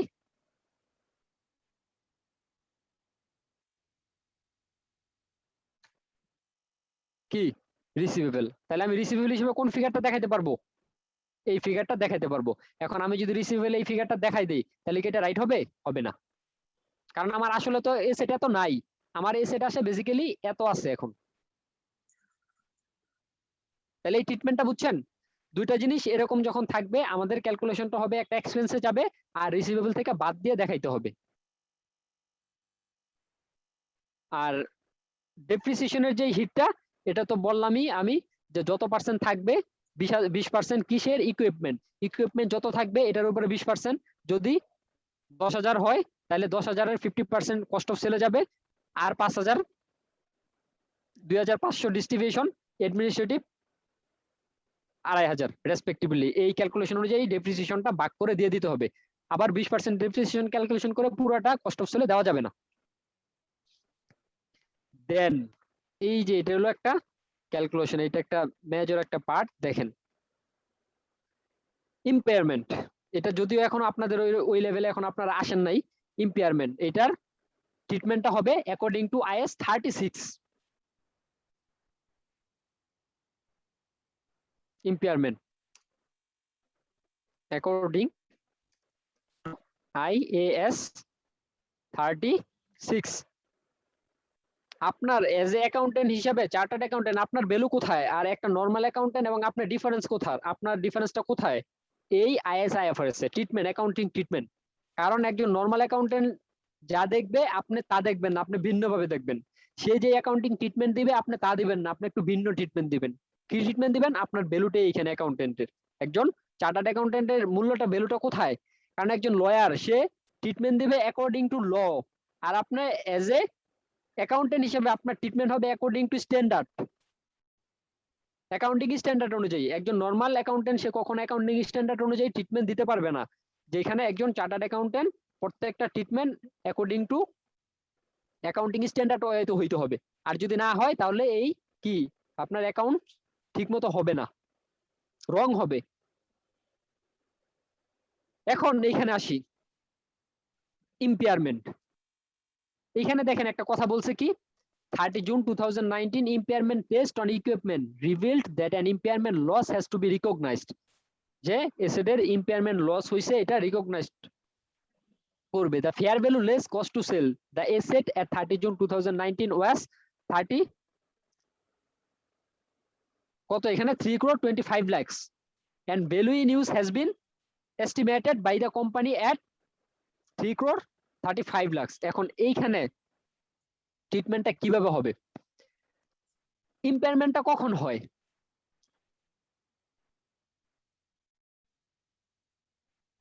ইম্পেয়ারমেন্ট হয় তখনই যখন আপনার রিকভারেবল অ্যামাউন্ট, ক্যারিং ভ্যালু থেকে রিকভারেবল অ্যামাউন্ট যখন কম হবে তখনই আপনার কি হবে? ইম্পেয়ারমেন্ট হবে। ক্যারিং ভ্যালু থেকে রিকভারেবল অ্যামাউন্ট যখন কি হবে? কম হবে। আপনার ক্যারিং ভ্যালু আছে 5,000 আর রিকভারেবল অ্যামাউন্ট হলো আপনার মনে করেন 4,000, কারণ আপনার যা ভ্যালু আছে এর থেকে আপনি রিকভার করতে পারতেছেন কম, তাহলে আপনার কি এটা লস না?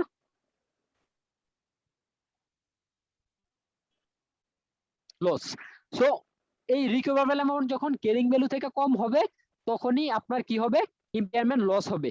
এখন এই রিকভারেবল অ্যামাউন্ট কোনটা হবে? রিকভারেবল অ্যামাউন্টটা কোনটা? রিকভারেবল অ্যামাউন্ট হলো আপনার এই যে fair value less cost to sell এবং ভ্যালু ইন ইউজ, এই দুইটার মধ্যে যেটা হায়ার এটা নিতে হবে।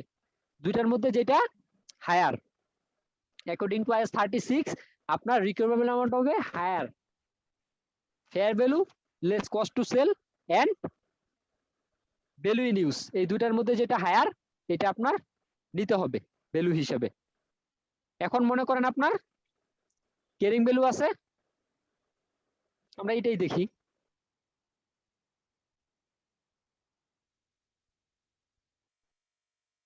আমাদের ইকুইপমেন্ট কত?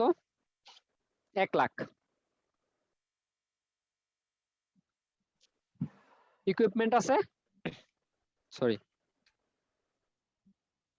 1 লাখ। এখন আমাদের এখানে ডেপ্রিসিয়েশন কত পার্সেন্ট? 20%, তাই না? জি। কত আসছে? 20,000। আমার এখানে অ্যাকুমুলেটেড ডেপ্রিসিয়েশন আছে কত, আগের ইকুইপমেন্টের 45,000। তাহলে আমার এখন কারেন্ট ডেপ্রিসিয়েশন হলো 20,000, আর আগের অ্যাকুমুলেটেড ছিল 45,000। টোটাল কত? 65,000। 65,000। আর আমার এসেট আছে কত এখন? 1 লাখ। তাহলে আমি যদি 65,000 বাদ দেই 1 লাখ থেকে,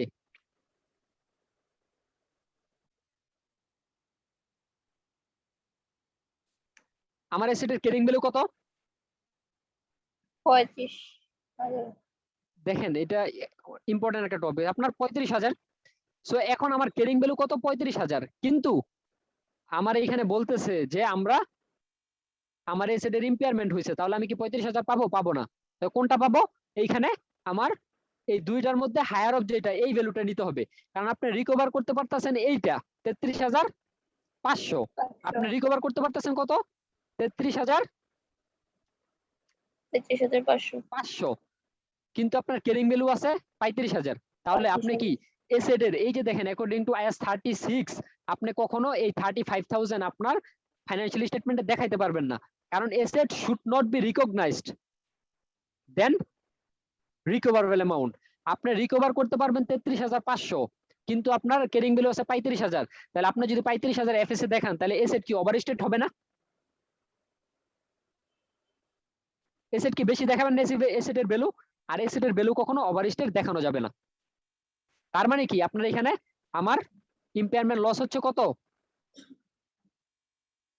1,500।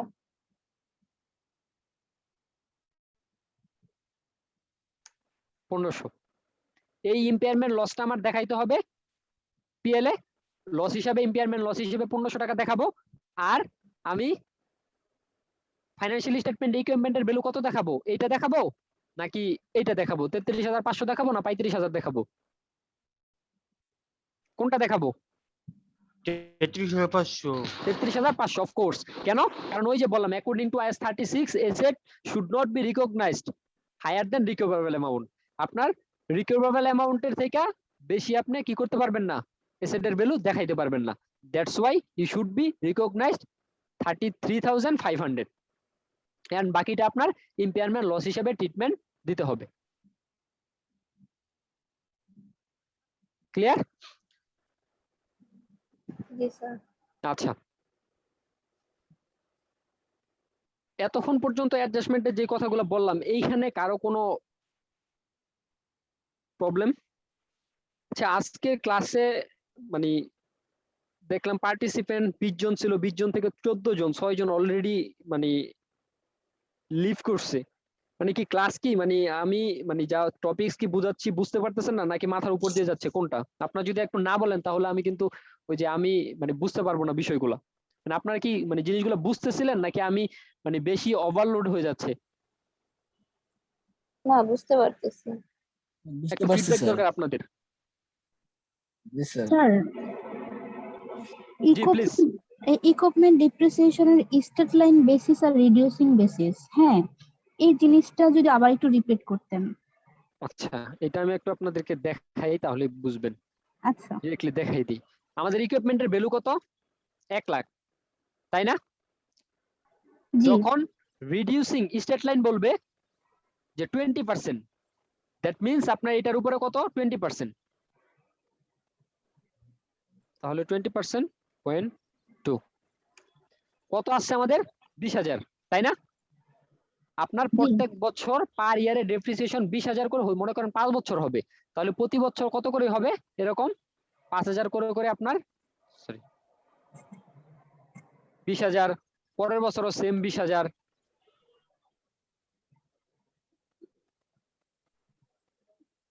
এরকম করে হবে প্রতি বছর সেম 20,000 20,000 20,000।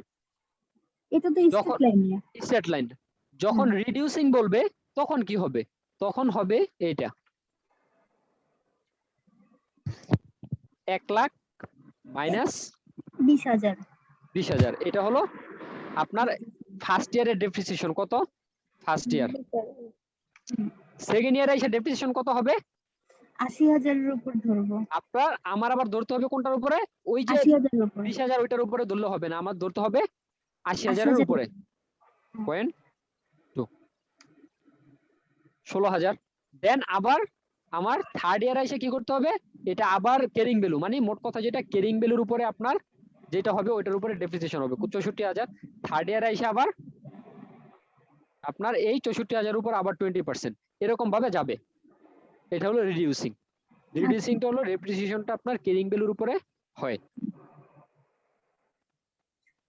ক্লিয়ার ভাইয়া, ঠিক আছে, কনসেপ্ট ক্লিয়ার। জি। ওকে।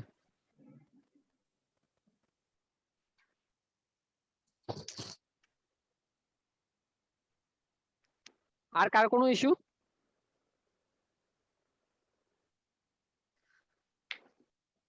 আচ্ছা,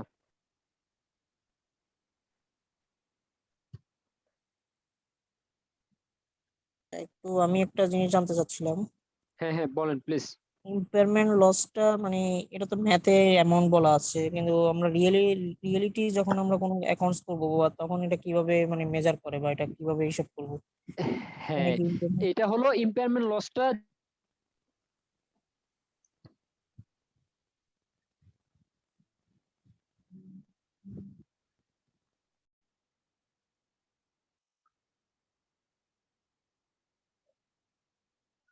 হ্যালো,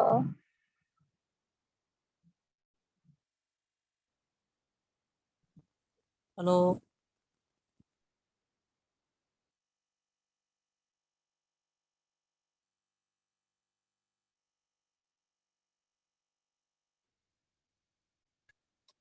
স্যারে কানেক্ট থেকে সরে গেছে মনে হচ্ছে, স্যার কানেক্টেড নাই। নেট প্রবলেম মেবি, আজকে এমনি তো নেট প্রবলেম করতেছে বেশি। স্যার ল্যাপটপ মনে অফ হয়ে গেছে। স্যারের হ্যাঁ। চার্জ নাই, এই জন্য বন্ধ হয়ে গেছে। চার্জ লো সিগন্যাল করছিল একবার স্যারের। বৃষ্টির জন্য আজকে নেট একটু প্রবলেম হচ্ছে।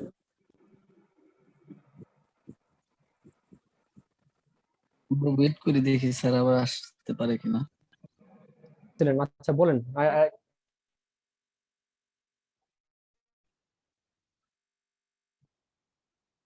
আচ্ছা, কেউ একজন ইম্পেয়ারমেন্ট নিয়ে একটা কথা বলছিলেন, প্লিজ কাইন্ডলি আরেকবার বলেন, আদারওয়াইজ আমরা সামনের দিকে আগাই। যে ইম্পেয়ারমেন্টটা আমরা মানে প্র্যাকটিক্যালি যখন কোনো অডিটের কাজ করা যায় তখন আমরা কিভাবে এটা মানে মেজার করব? এটা তো আচ্ছা। অ্যাকাউন্টিং আমাদের ভ্যালু দেওয়া ছিল এই জন্য আচ্ছা প্র্যাকটিক্যালি। আচ্ছা দেখেন, প্র্যাকটিক্যালি বলতে এখানে যেটা আমাদের ইম্পেয়ারমেন্টের ক্ষেত্রে যেটা হয়, মনে করেন আপনি যেই এসেটটা ইউজ করতেছেন এটা কিভাবে মেজার করে। আপনার একটা এসেটের আপনি যখন যে এসেটটা দেখবে মানে অলরেডি ইউজ করতেছেন, এটার মার্কেট ভ্যালু আপনি দেখতেছেন, আপনি যে এটার ক্যারিং ভ্যালু আছে আপনার অ্যাকর্ডিং টু ক্যালকুলেশন, আর আপনার ডেপ্রিসিয়েশন বেসটা আপনার মার্কেট বেস ধরতে হবে। আপনি অনেক আহামরি আকাশ পাতাল ধরলে হবে না, ঠিক আছে? এটার একটা বেসমেন্ট আছে, যেমন এটা 20% 20%, তবে মানে ওই রকম কোনো নির্দিষ্ট রেঞ্জ নেই যেটা এত পার্সেন্ট হতে হবে। এটা company policy, company depends on company. তবে অনেক বেশি করা যাবে না, যে অনেক আহামরি ডিফারেন্স করা যাবে না। যেমন আপনি জানেন যে এটার উপরে মানে 20% বা ইকুইপমেন্ট, ল্যান্ড এন্ড ইকুইপমেন্ট 20% 25%, মানে মার্কেট বেস, মার্কেট অ্যাভারেজ এক। আর দ্বিতীয়ত হইলো যে এইটার এখন মার্কেট ভ্যালু কত আছে। আপনি দেখতেছেন যে আপনার এসএফের ক্যারিং ভ্যালু আসছে 60,000, কিন্তু এটা এখন মার্কেটে পাওয়া যাচ্ছে অ্যাভেলেবেল 30,000 বা 40,000। তো ওই ক্ষেত্রে আপনি এই যে মার্কেটে 40,000 পাওয়া যাচ্ছে আর আপনার হলো 50,000, তাহলে বাকি 20,000 কি আপনার ইম্পেয়ারমেন্ট লস। এক। আরেকটা হলো ভ্যালু ইন ইউজ, এই যে যেটা বললাম যে আপনার এখানে আপনাদের বললে অনেক কিছু হয়, দুইটা জিনিস এখানে। ইম্পেয়ারমেন্ট ক্যালকুলেশনের সময় আপনার ফার্স্ট যেটা করতে হয় রিকভারেবল অ্যামাউন্ট ক্যালকুলেশন করতে হয়। আর রিকভারেবল অ্যামাউন্ট ক্যালকুলেশন করতে গেলে দুইটা জিনিস হয়, recoverable amount is higher of. এটা অনেক আরো হিউজ ক্যালকুলেশন আছে যেটা আপনাদের এগুলো আসবে না, তারপর আমি একটু জাস্ট সামারিটা বলি। যে ইম্পেয়ারমেন্ট যখন করে তখন দুইটা জিনিস আপনার রিকভারেবল অ্যামাউন্ট ক্যালকুলেশন করতে হয় একটা এসেটের। রিকভারেবল অ্যামাউন্টটা ক্যালকুলেশন কিভাবে করে, দুইটা জিনিস। একটা হলো এসেটের fair value less cost to sell, যে আপনার এটা ফেয়ার ভ্যালু কত আছে এবং আপনি যদি এটা বিক্রি করতে যান তাহলে কস্ট কত হইব, বাদ দেওয়ার পরে একটা অ্যামাউন্ট ফিগার বের হবে এক। দুই নাম্বার ফিগারটা হলো value in use. Value in ইউজটা কিভাবে ক্যালকুলেশন করে, এটা হলো আপনার এসেটটা ইউজ করার ফলে আপনার এখান থেকে ক্যাশ ইনফ্লো এবং আউটফ্লো কত হবে, এটা ডিসকাউন্টেড করে করে আপনার ভ্যালু ইন ইউজটা বের করে। এই দুইটা ভ্যালুর মধ্যে যেটা হায়ার এটার বলে রিকভারেবল অ্যামাউন্ট। এই দুইটার মধ্যে যেটা হায়ার এটা নেবেন, নেওয়ার পরে আপনার ক্যারিং ভ্যালুর সাথে কম্পেয়ার করতে হয় যে ক্যারিং ভ্যালু এখন আছে কত আর আমার রিকভারেবল অ্যামাউন্টটা কত। যদি recoverable amount is lower than carrying value, ওই ক্ষেত্রে আপনার ইম্পেয়ারমেন্ট অ্যারাইজ হয়। ঠিক আছে, আপনার প্র্যাকটিক্যালি করবেন কিভাবে, ওই যে মার্কেট রেট নিয়ে করতে হবে। আপনার এসেটের ভ্যালু আছে এখন কোম্পানিতে কত, এটার মার্কেটে ভ্যালু আছে কত, বা মার্কেটে সেল করতে পারবেন কত, ফেয়ার ভ্যালু এখন কত আছে মার্কেট ভ্যালু এটা। এটা তো এটা তো মানে তাহলে প্রতি বছর যখন অডিটেড মানে ইয়ারলি অডিট করার সময় তখনই এটা মানে হয় নাকি, না এটা কোনো অ্যাসেট সেলের সময় হয়? এটা আপনি বলতে পারেন, এটা আপনি করবেন না। এটা যদি কোম্পানির কোনো ইন্ডিকেশন থাকে, তারা যদি এফএস এর মধ্যে 22 এর মধ্যে কোনো ইন্ডিকেশন থাকে যে এটা ইম্পেয়ারমেন্ট টেস্ট করতেছে, তারা ইম্পেয়ারমেন্ট টেস্ট বা তাদের এটা ইম্পেয়ারমেন্ট লস আছে এখানে, তখন আপনি এটা চেক করবেন যে এটা কি আসলে এই ইম্পেয়ারমেন্ট যে করছে লস দেখাইছে বা এটা এত হয়েছে, এটা কি ঠিক আছে কিনা, ঠিক আছে, বা কোনো ইন্ডিকেশন আছে কিনা। একটা এসেটের ইম্পেয়ারমেন্টের জন্য কিছু ইন্ডিকেশন আছে, ঠিক আছে, ওই ইন্ডিকেশন গুলো যখন আসবে আপনি যদি দেখেন যে এই এসেটের ওই ইন্ডিকেশন গুলো হইছে, তখনই আপনি ইম্পেয়ারমেন্টের জন্য করতে পারবেন, আদারওয়াইজ করতে পারবেন না। ঠিক আছে, এটা ডিটেলস আইএস 36 যখন আপনারা যখন স্ট্র্যাটেজিক লেভেলে যাবেন তখন ওই ক্ষেত্রে আইএস 36 ডিটেলস যখন ক্যালকুলেশন করবেন তখন আপনারা পাওয়া যাবেন যে এটা কিভাবে করে। আর এখন এগুলো বললে আপনার মাথা উপর দিয়ে যাবে। ঠিক আছে, আচ্ছা, ধন্যবাদ। জি। ওকে, আচ্ছা।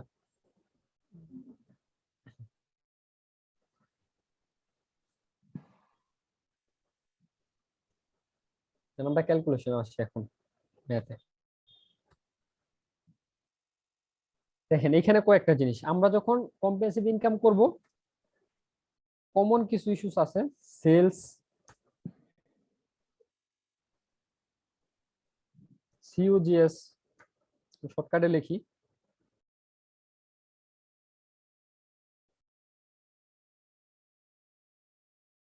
জিপি। স্যার আপনার স্ক্রিনটা হচ্ছে শেয়ার হয়নি আমাদের ও এখানে। আচ্ছা, এটা দেখা যাচ্ছে না। ওকে, থ্যাংক ইউ, আমি তো ভাবছি স্ক্রিন দেখা যাচ্ছে।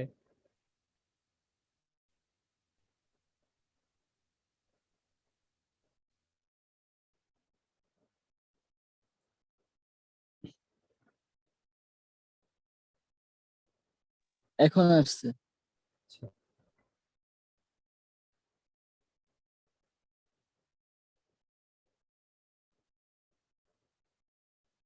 এখন দেখা যাচ্ছে না?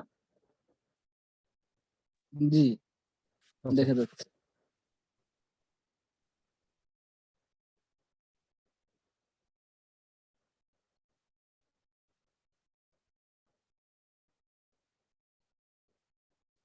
বলতেছিলাম যে আমরা স্টেটমেন্ট এই অফ কম্প্রেহেনসিভ ইনকাম বা পিএল যখন করি, কিছু কমন জিনিস যেটা আমাদের থাকে, আপনারা ফরম্যাট অনুযায়ী এখন তার পুরো আপনাদের করতে হবে না, মানে জাস্ট দেখাচ্ছি। তো জিপি এখানে আমাদের, তারপরে কি আমরা যদি করি আদার এক্সপেন্স এন্ড ইনকাম গুলো যদি নিয়ে আসি আমরা,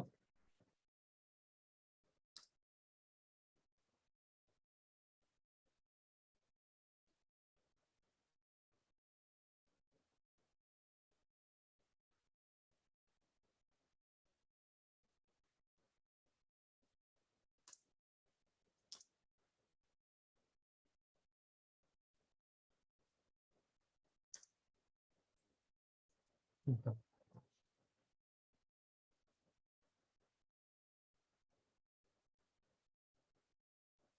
আমরা একসাথে করি। বি নাম্বারটা কি?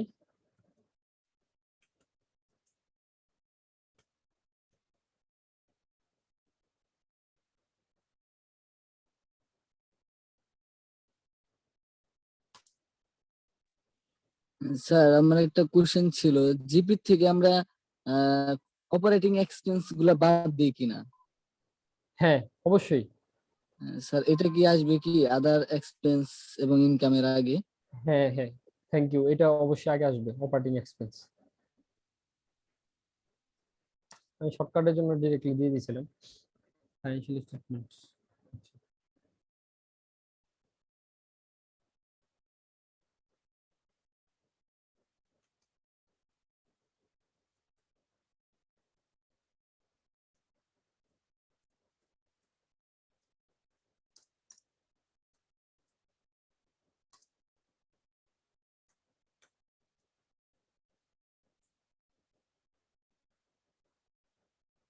এটা করার রিজন হলো আমরা একসাথে করে ফেলবো দুইটা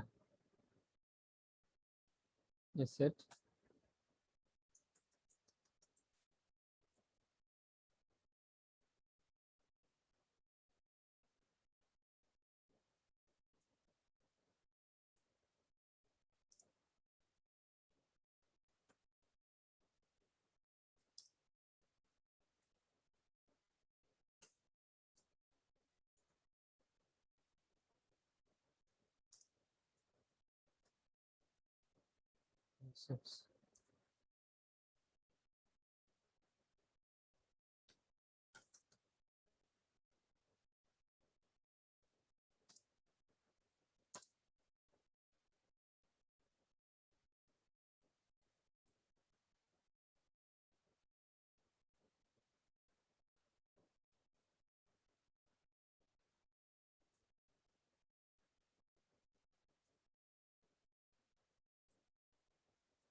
আচ্ছা, আমাদের ক্লাসটা একটু যদি লেন্দি হচ্ছে, কারো তো কোনো সমস্যা নাই? যদি প্রবলেম থাকে কারো কোনো, বলতে পারেন আপনার, তাহলে ক্লাস আমরা নেক্সট ক্লাসে যাবো আর কি, সমস্যা নেই। আমি চাচ্ছি এটা শেষ করে দিতে আজকে।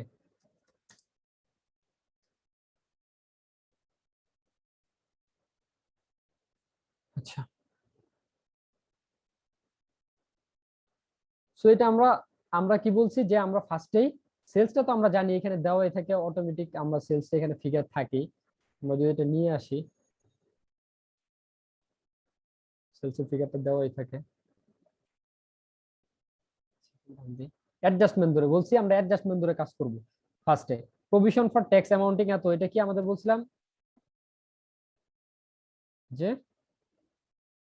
ইনকাম ট্যাক্স না, কত provision for income tax expense, এটা দুই জায়গায় আমাদের পিএল এবং লাইবিলিটি সেকশন দুইখানে, দুই জায়গায় যাবে।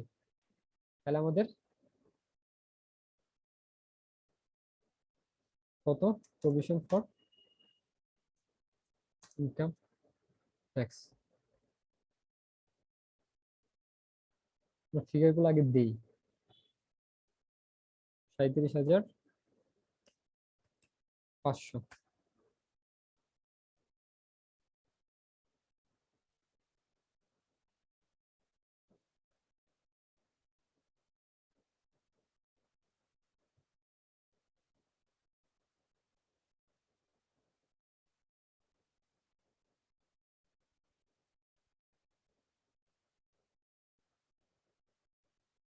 প্রভিশন ফর ইনকাম ট্যাক্স, এটা আবার আমাদের কি কারেন্ট লাইবিলিটি, তাই না?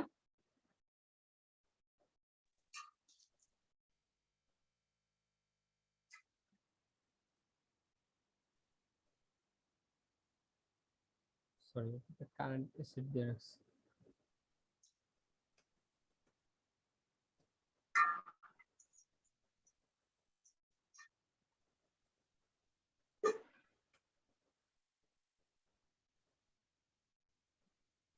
কত আমাদের 37,500 না?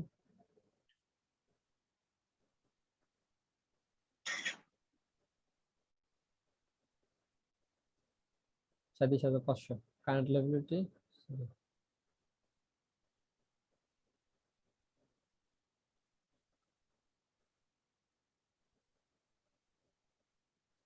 কেটে গেল। প্রভিশন ফর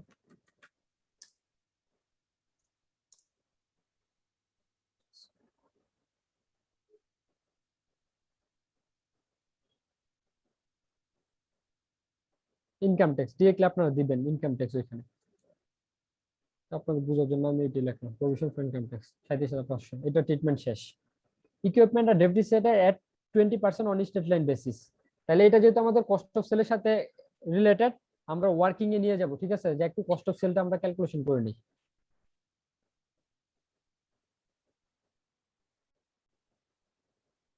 তো দেই আমরা ওয়ার্কিং 1,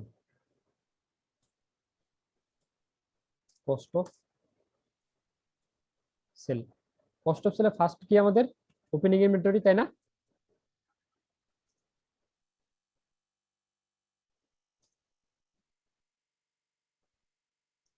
ওপেনিং ইনভেন্টরি কত আছে আমাদের? Opening inventory 97,500, 97,500।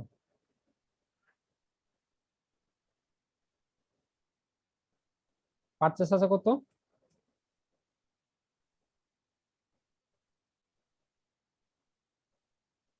2,56,250।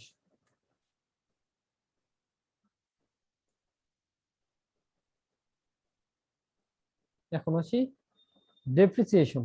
আমরা যেহেতু ডেপ্রিসিয়েশন নিয়ে কাজ করতেছি, তাহলে ডেপ্রিসিয়েশন কি বলছে? কত পার্সেন্ট কস্ট অফ সেলে আসবে? 20%, 50%। 50%। আর আমাদের ডেপ্রিসিয়েশনটা আছে কিসে? ইকুইপমেন্ট। তাহলে ডেপ্রিসিয়েশন কিভাবে করবো এটা? ক্যালকুলেশনটা দেখেন। আমাদের ইকুইপমেন্ট কত? 1 লাখ, তাই না? জি। ওকে, ডেপ্রিসিয়েশন 1 লাখ। ডেপ্রিসিয়েশন কত কত কত কত করে? রেট 20, তাই না? 0.2 স্টার। আমাদের কি 50% হলো কস্ট অফ সেল। এই যে এখন সরি,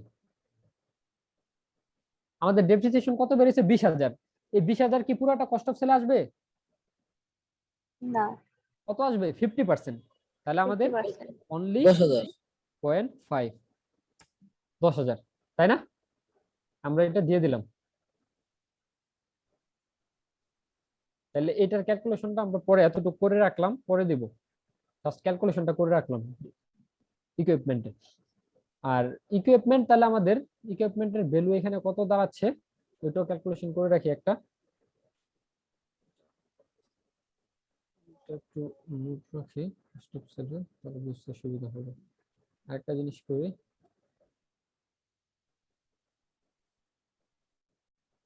আমাদের non current asset equipment non current এসেটে যাবে না? তো নন কারেন্ট এসেটে যদি যায় তাহলে আমাদের ইকুইপমেন্টটা কত আছে এখানে? ওই যে আমরা এর 1 লাখ আগে আছে। ক্যালকুলেশন করছিলাম, ইকুইপমেন্ট কত? 1 লাখ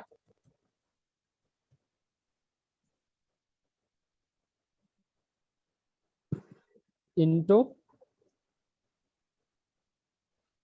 20%, কত আসছে? 20,000। আমার ইকুইপমেন্টের ভ্যালু আছে কত? 1 লাখ। ডেপ্রিসিয়েশন হলো 20,000। 20,000। অ্যাকুমুলেটেড ডেপ্রিসিয়েশন আছে না? হ্যাঁ, তাহলে এটা তো 45,000। আসবে। এটা কত আছে অ্যাকুমুলেটেড ডেপ্রিসিয়েশন? 45,000। 45,000।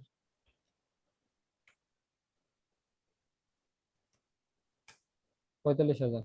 তাহলে টোটাল কত আসবে আমার? 65,000। 35,000 থাকতেছে ম্যানেজ করার পর। এটা 65,000, তাই না? তাহলে আমার হ্যাঁ। এখন এটা মাইনাস এটা, এই তো? স্যার হ্যাঁ এটাই। এটা এখন আমাদের এখানে যেহেতু কি আছে? ইম্পেয়ারমেন্ট লস impairment, একটা তাহলে আছে। আমাদের এসেট আমরা দেখাইতে পারবো কত? Higher of 33,500। এটা কি দেখাইতে পারবো? ওই যে আগে যে আমরা অ্যাডজাস্টমেন্টের ক্যালকুলেশন এখানে বললাম যে 33,500, আমরা 35,000 দেখাইতে পারবো না। কেন? কারণ অ্যাকর্ডিং টু ইম্পেয়ারমেন্ট 36 লস আছে।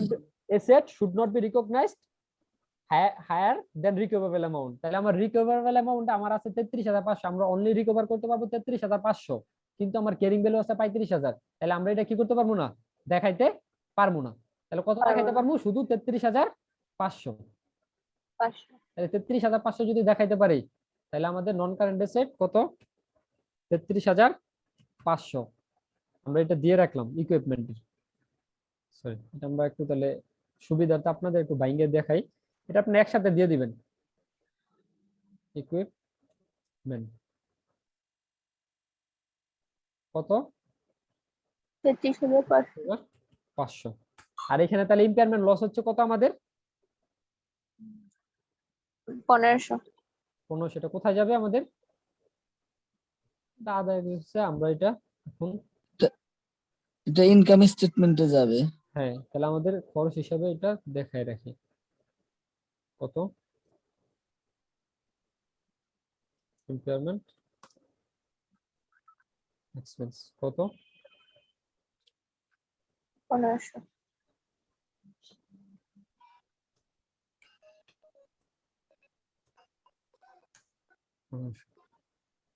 আপনারা এগুলো সাজায় করবেন, আমি জাস্ট আপনাদের দেখাচ্ছি জিনিসগুলা। আচ্ছা, এরপরে আমরা আসি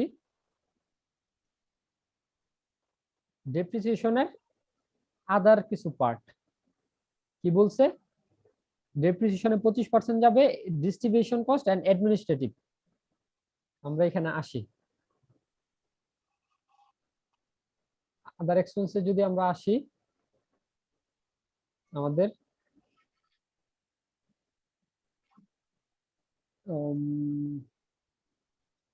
distribution administrative general administrative expense এখানে আছে, আমরা এটাই নিয়ে আসি। বি জেনারেল অ্যাডমিনিস্ট্রেটিভ এক্সপেন্স কত আছে? 43,750, তাই না?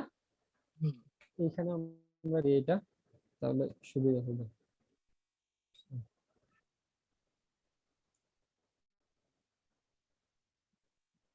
$43,750 প্লাস আমাদের অ্যাডমিনিস্ট্রেটিভ এক্সপেন্সে কি আসবে? ডেপ্রিসিয়েশন আসবে, তাই না?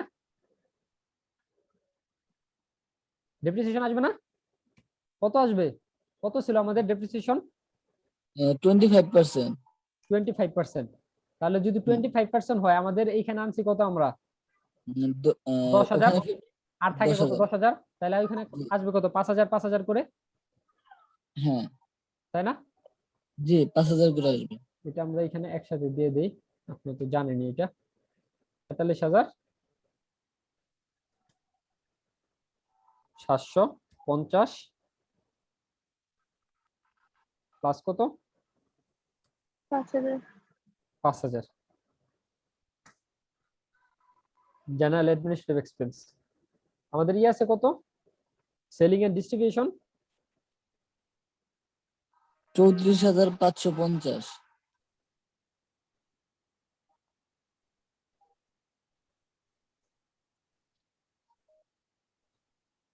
34,550। General and administrative expenses, sir এখানে স্যালারিস একটা অ্যাডমিনিস্ট্রেটিভ আছে, এটা কি আসবে? কোনটা? এই যে স্যালারি অ্যাডমিনিস্ট্রেটিভ লেখা আছে একটা, স্যালারিস অ্যাডমিনিস্ট্রেশন যেটা। হ্যাঁ আসবে ওটা এটা, হ্যাঁ আসবে এটা। আমরা আপনার অ্যাডমিনিস্ট্রেটিভ এক্সপেন্স গুলো আমরা যদি ওয়ার্কিং আনি তাহলে সবচেয়ে বেশি বেটার হয়, তাহলে হ্যাঁ আপনার করতে সুবিধা হবে। আচ্ছা, এটা আমরা শর্টকাটে হয়ে যায়। এটা কত আসছিল এখানে, কত জানি, এটা আমরা আসতেছি পরে।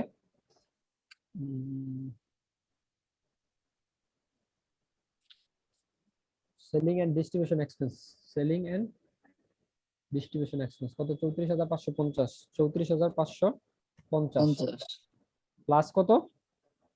5,000। 5,000।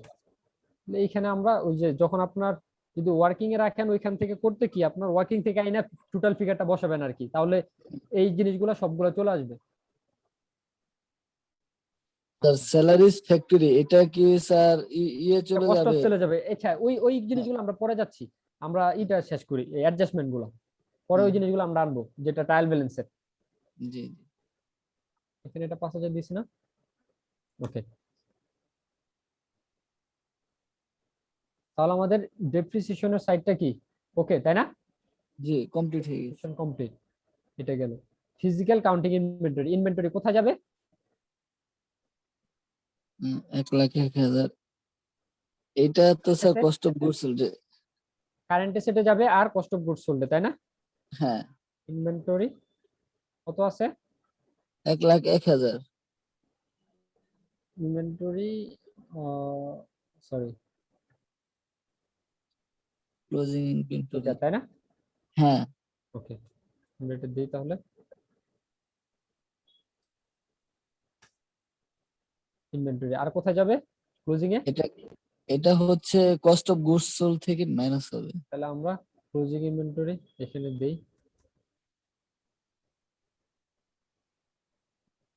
কত? লেস 1,00,000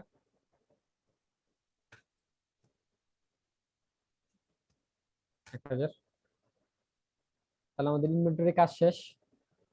জি এরপরে আসি interest on long term boring, finance cost কত হয়েছিল আমাদের মনে আছে? 1500। 1500 হয়েছিল স্যার। কিন্তু আমাদের এক্সপেন্স কত দেখাবো আমরা? ফাইন্যান্স এক্সপেন্স 1500 দেখাবো না 3000 দেখাবো? 3000। ফাইন্যান্স এক্সপেন্স, তো ফাইন্যান্স কস্ট, কারণ আমাদের পুরোটাই তো খরচ। জি স্যার। 3000। আর লাইবিলিটি কত? লাইবিলিটি 1500। 1500। গুড। কারেন্ট লাইবিলিটি, আমাদের কারেন্ট লাইবিলিটি এটা কি? ফাইন্যান্স কস্ট 1500, কারণ 1500 পেড করে দিছি, আমার আছে 1500। ঠিক আছে। ট্রেড রিসিভেবল ওটার জন্য স্যার আলাদা নোট করতে হবে নাকি সরাসরি দিলেই হবে? কোনটা? এই ট্রেড রিসিভেবলস। হ্যাঁ, এটা আপনারা নোট করে দিলে বেটার হবে, কারণ এখন তো আপনাদের আর নোট করতে হবে না, আপনাদের তো এরকম, কিন্তু আপনারা নোট করে করবেন, তাহলে আপনাদের জি জন্য কি স্যার। হবে, মানে বুঝতে সুবিধা হবে। জি স্যার। ম্যাথ যখন করবেন তখন আলাদা করবেন। জি স্যার। ট্রেড রিসিভেবল, তাহলে আমরা ট্রেড রিসিভেবল এখন কত দেখাবো? স্যার এটা ম্যানেজ করে নিতে হবে 91000 থেকে। 91000। আমরা এটা ক্যালকুলেশনটা দেখাইছিলাম আপনাদের। জি মাইনাস স্যার।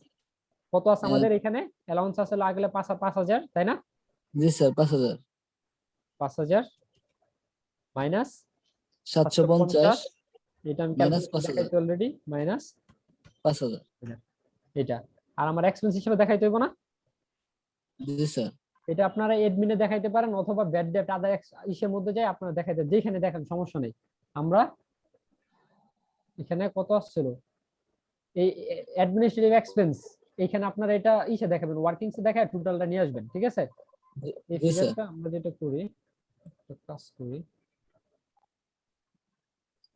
স্যার এখানে হচ্ছে 10750 টাকা যোগ হবে অ্যাডমিনের সাথে। সরি 10000 হবে কিনা, 750 যোগ হবে। আলাদা করলে বেটার হইতো। আমরা এটা, এই ফিগারটা তো জানেনই কিভাবে আসছে। জি তো স্যার। আমরা নিচে আর একটা ই করে এটা আপনাদের দেখানোর জন্য আমি এটা দেখাই। তাহলে এখানে আমাদের এই কোথায় জানি ছিলাম এখন, কোনটা করতেছিলাম? Trade receivable. এখানে আমরা জি এটা স্যার। দিয়ে দেই, ওই যে ব্যাড ডেপ্টের এটা। ঠিক আছে। জি স্যার। ব্যাড কত কত? স্যার 750। 750 প্লাস 5000, তাই না? বলছিলাম কি 5000। ব্যাড ডেপ্টটা যখন আমাদের ইনকাম স্টেটমেন্টে আসে তখন তিনটা জিনিস, ব্যাড ডেপ্ট দেখবো আমরা ট্রায়াল ব্যালেন্স আছে কিনা, ব্যাড ডেপ্ট আছে ট্রায়াল ব্যালেন্সে নাই আমাদের। নাই। তারপরে দেখবো আমরা ইসে অ্যাডজাস্টমেন্ট আছে কিনা, আছে আছে 750। এরপরে দেখবো যে হ্যাঁ। ব্যাড ডেপ্ট অ্যালাউন্স আছে কিনা আমাদের অ্যাডজাস্টমেন্টে, ব্যাড ডেপ্ট অ্যালাউন্স আছে 5000। তাহলে আমাদের এটা টোটাল। ঠিক আছে, আমরা টোটাল ফিগারটা এখানে বসাবো, ওই যে এটা। আর এখানে তো আরেকটা জিনিস আছে এই ইসের মধ্যে, অ্যালাউন্স ফর ব্যাড ডেট। এই এটা তো দিছি ওই যে এটা স্যালারি, অ্যাডমিনিস্ট্রেশন স্যালারি কত আছে? এটা 13750। 13750। 50। টোটাল ফিগারটা এখানে নিয়ে আসি।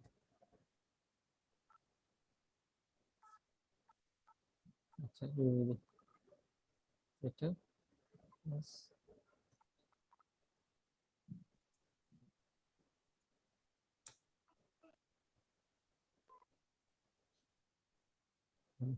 আচ্ছা, তাহলে আমাদের এটা গেল। এটার আর কোনো ট্রিটমেন্ট আছে কোথাও? শেষ, এটা ট্রিটমেন্ট। কোম্পানি অ্যালোকেট ডেপ্রিসিয়েশন তো এখানে গেল আমাদের। তারপরে কি আমাদের ইম্পেয়ারমেন্ট তো আমরা দিয়ে দিছি না? জি দিয়ে স্যার। দিছি। এখন আসি আমরা আমাদের এইখানে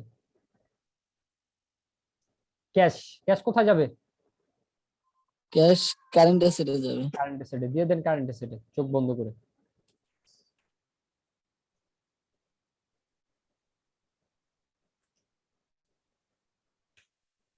ক্যাশ কত? ক্যাশ 4000। 4000। ওকে, দেন ট্রেড রিসিভেবল এটাতে দিলাম। শর্ট টার্ম ইনভেস্টমেন্ট কত আছে? এটা স্যার মাইনাস ফিগার করে এটা নিতে কোথায় হবে। যাবে? কারেন্ট অ্যাসেটে, তাই না? জি sir. Current asset, short term investment কত 65,000 তাই না? 65,000। কারেন্ট অ্যাসেট আর কিছু আছে? ক্লোজিং ইনভেন্টরিটা কি আমরা দিচ্ছি? হ্যাঁ, ইনভেন্টরি ওই যে আমরা শুরুতেই প্রথম নিয়ে আসছি ইনভেন্টরি। এরপরে হ্যাঁ, আসছি আমাদের ইনভেন্টরি গেল, আমাদের আছে ল্যান্ড। ল্যান্ড কত 1,06,000। ওকে, এখন আসি এখানে ল্যান্ড কোথায় যাবে? নন কারেন্ট অ্যাসেট তাই না? জি স্যার। ইকুইপমেন্ট কত দিছিলাম আমরা? 33,500। আর এখানে তাহলে 33,500। আমরা এখন ল্যান্ড কত? 1,06,000। 1,06,000।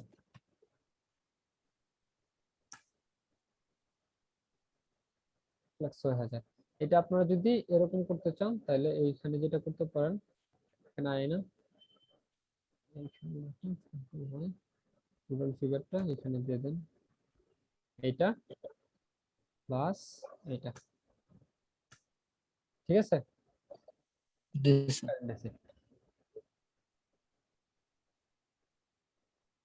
ল্যান্ড গেল, ইকুইপমেন্ট গেল, অ্যাকুমুলেটেড ডেপ্রিসিয়েশন আমরা তো এটা ওই যে থেকে বাদ দিয়ে দিলাম, ইকুইপমেন্ট থেকে বাদ দিয়ে ডাইরেক্ট ফিগারটা দেখাইছি, বুঝতে পারছেন?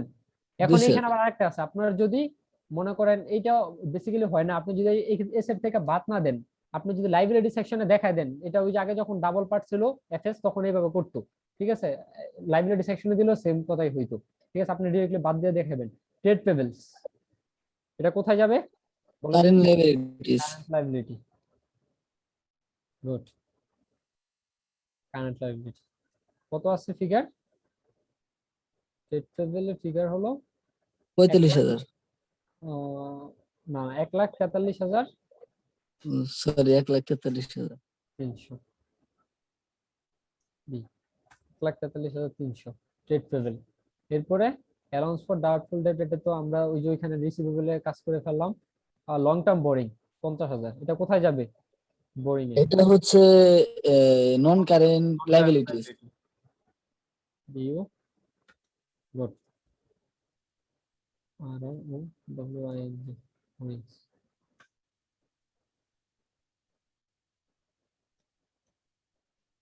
50,000। তারপরে শেয়ার ক্যাপিটাল এটা ইকুইটি সেকশন তাই ইকুইটিতে না? চলে যাবে।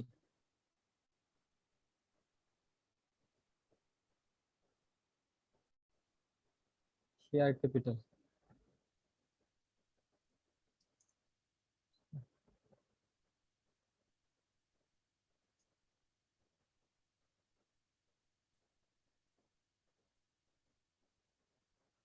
শেয়ার ক্যাপিটাল কত আছে বলেন? এটা তো দেখা যাচ্ছে না স্যার। আচ্ছা, শেয়ার ক্যাপিটাল এটা একটু হালকা বড় করে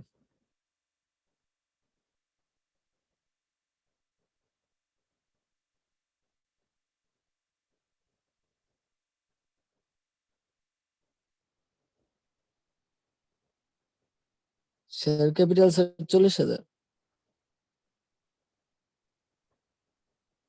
শেয়ার ক্যাপিটাল কত আছে এখানে? 40,000।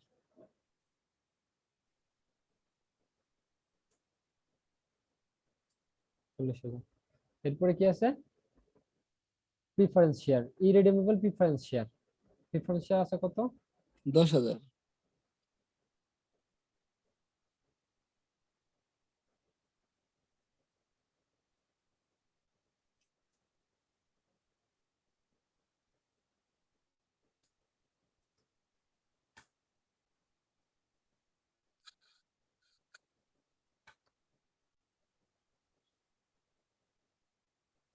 দশ হাজার।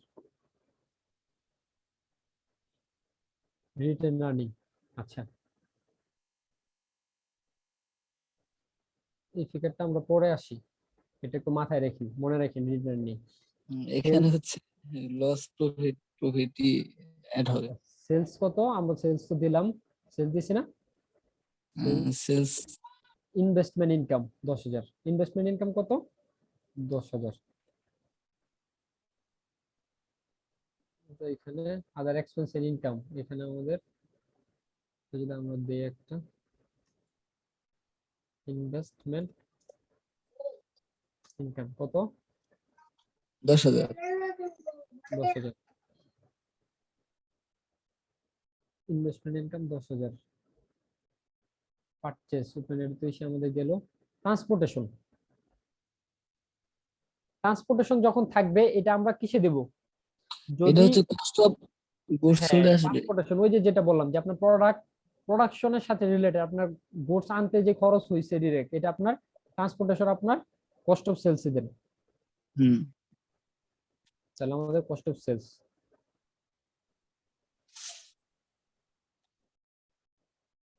ট্রান্সপোর্টেশন কত? ট্রান্সপোর্টেশন 5,000।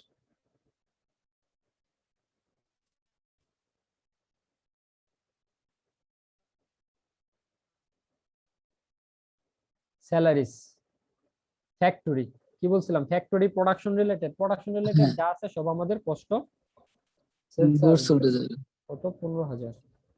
15,000। অ্যাডমিনিস্ট্রেটিভ এক্সপেন্স তো জেনারেল অ্যাডমিনিস্ট্রেটিভ এক্সপেন্স এটা তো দিছি আমরা, সেলিং এর দিছি, স্যালারি অ্যাডমিনিস্ট্রেটিভ দিছি না, এটা দিছি। হ্যাঁ, interest on long term boring, long term boring আমরা লং টার্ম বোরিং এর ইন্টারেস্টটা তো দিলাম তাই না? ফাইন্যান্স এটা কস্ট। 3,000 টাকা দিয়েছি। হ্যাঁ, আচ্ছা তাহলে আমরা এটা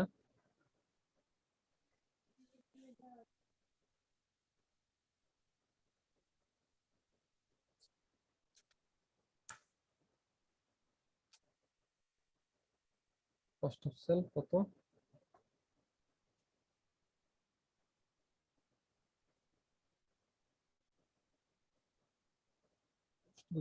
কত আমাদের? 2,82,750। 2,82,750।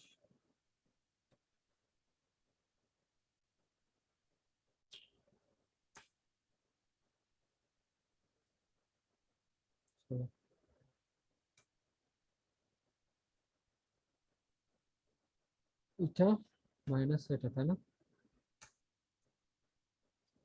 দিলে ঝামেলা হবে, আমরা যেটা করি এখানে দিই।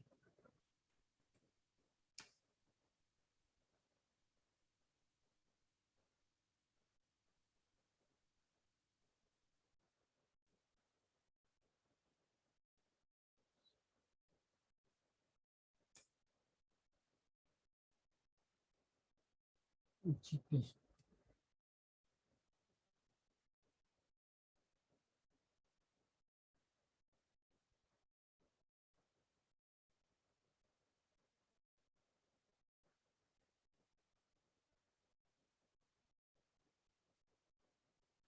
এই যে আপনার অ্যাডমিন এক্সপেন্স গুলো যেগুলা, এগুলোই কি আপনার অপারেটিং এক্সপেন্স, ঠিক আছে? আপনি ওইখানে যদি নাও লেখেন হেড অপারেটিং এক্সপেন্স বা আদার এক্সপেন্স বা ঠিক আছে, তাহলেও কোনো সমস্যা নেই। ঠিক যদি আপনি আছে এটা স্যার। নাও দেন, ঠিক আছে, আপনি ইনভেস্টমেন্ট ইনকাম, এরপরে আপনি যদি মনে করেন যে অ্যাডমিনিস্ট্রেটিভ এক্সপেন্স, এগুলো আপনার কি টোটাল অ্যাডমিনিস্ট্রেটিভ এক্সপেন্স গুলো আপনার অপারেটিং এক্সপেন্সের মধ্যে চলে আসে। হ্যাঁ, ইনভেস্টমেন্ট ইনকাম আমাদের অ্যাডমিনিস্ট্রেটিভ এক্সপেন্স,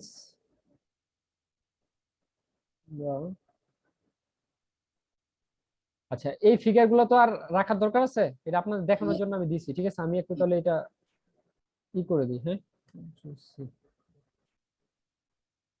তাহলে আপনারা যদি বেশি হয় তাহলে ওয়ার্কিংস এর মধ্যে করে ফেলবেন আর কি, ওয়ার্কিংস এ নিয়ে আসবেন।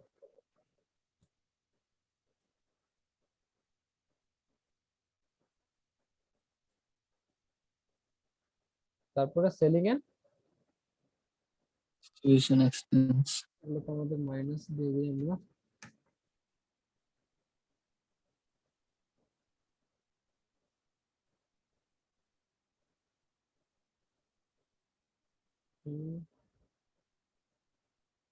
আচ্ছা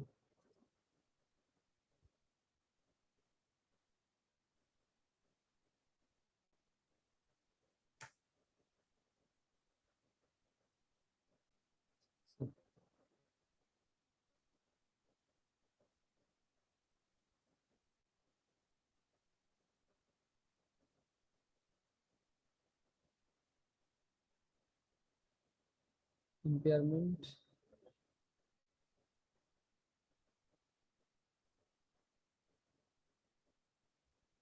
এখন আমাদের এখানে যে ফিগারটা আসবে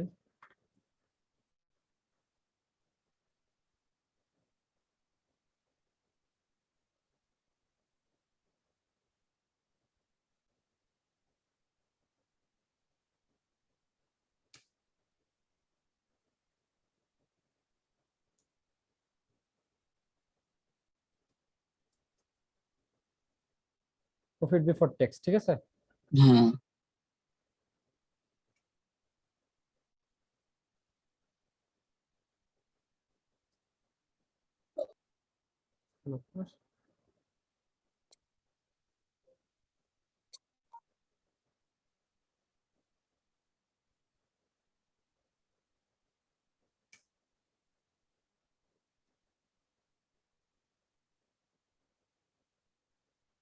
চুপ।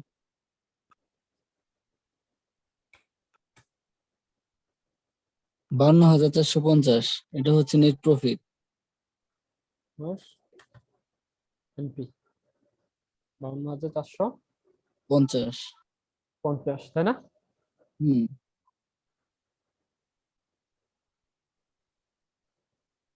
এখন আসি আমাদের, তাহলে প্রফিটটা কই যাবে? রিটেন আর্নিংস এর সাথে যোগ হবে Okay, ইকুইটিতে। আমরা যাই আমাদের ইকুইটি এন্ড রিটেন আর্নিং, এখানে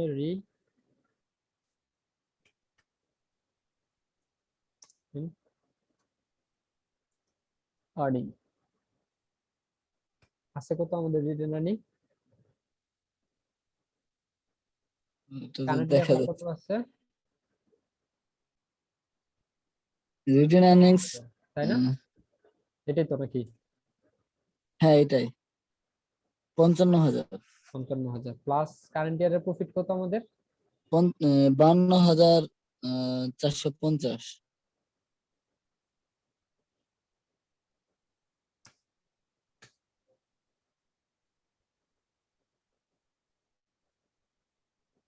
রিটেন আর্নিং কত আমাদের? এটা, কারণ রিটেন আর্নিং অলওয়েজ আমাদের যা আছে আর কারেন্ট ইয়ারের প্রফিটটা আমাদের কি হয়, রিটেন আর্নিং এ যোগ হয়। অ্যাড হয়, ঠিক আছে? হুম,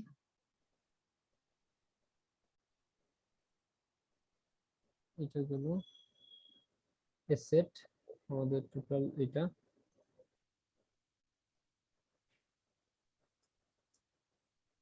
তাহলে আমাদের টোটাল এসেট কত? এখানে যাই, এটা একটু দিয়ে দিই আমরা, কারণ এখানে টোটাল নন কারেন্ট এসেট এটাই।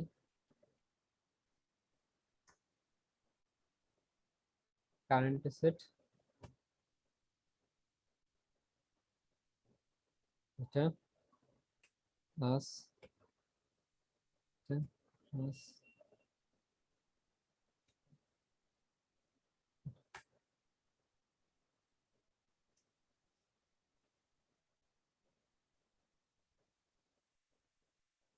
আমাদের টোটাল এসেট কত হবে? এইটা প্লাস এটা।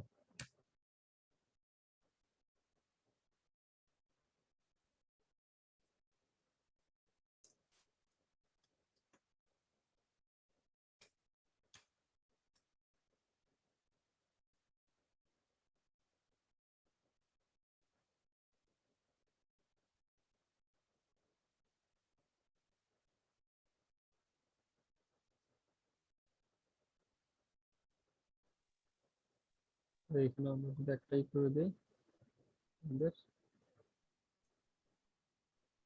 3,79,750। ইকুইটি কত?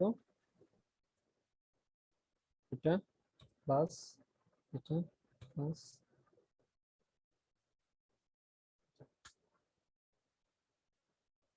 এটাই তো ইকুইটি, তাই না?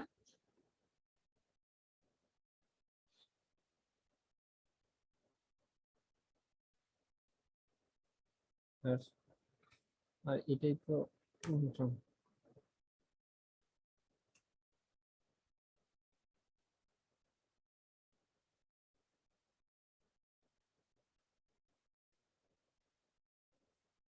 নন কারেন্ট লায়াবিলিটি। এটা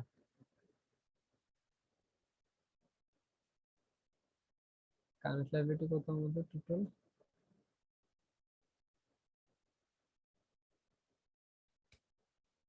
এটা প্লাস এটা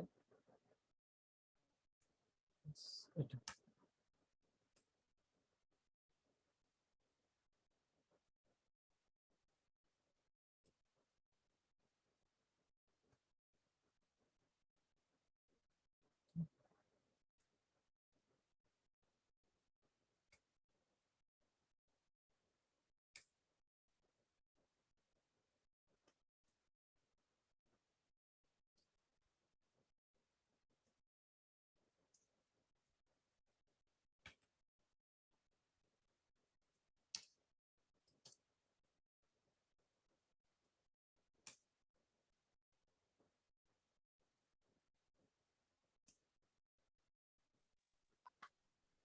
স্যার মিলে গেছে।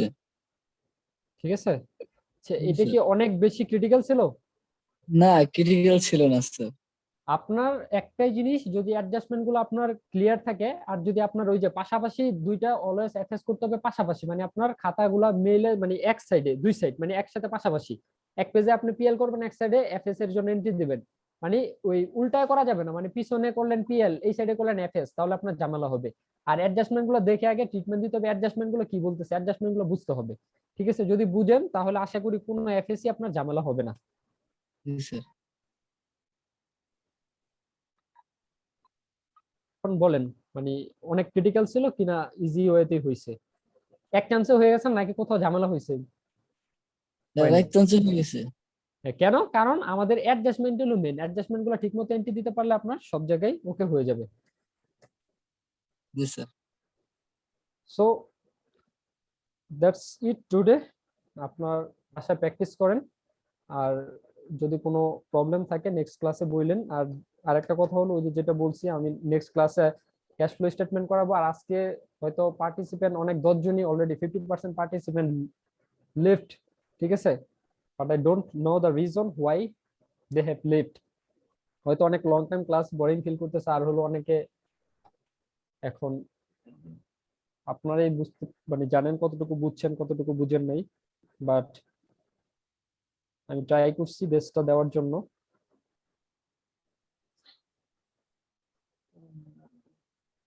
আচ্ছা, রকিবুল ভাই কি আছেন?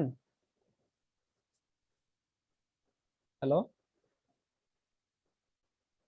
আজকে ফার্স্ট থেকে লাস্ট পর্যন্ত রকিবুল ভাইকে আজকে পাইনি, ঠিক আছে?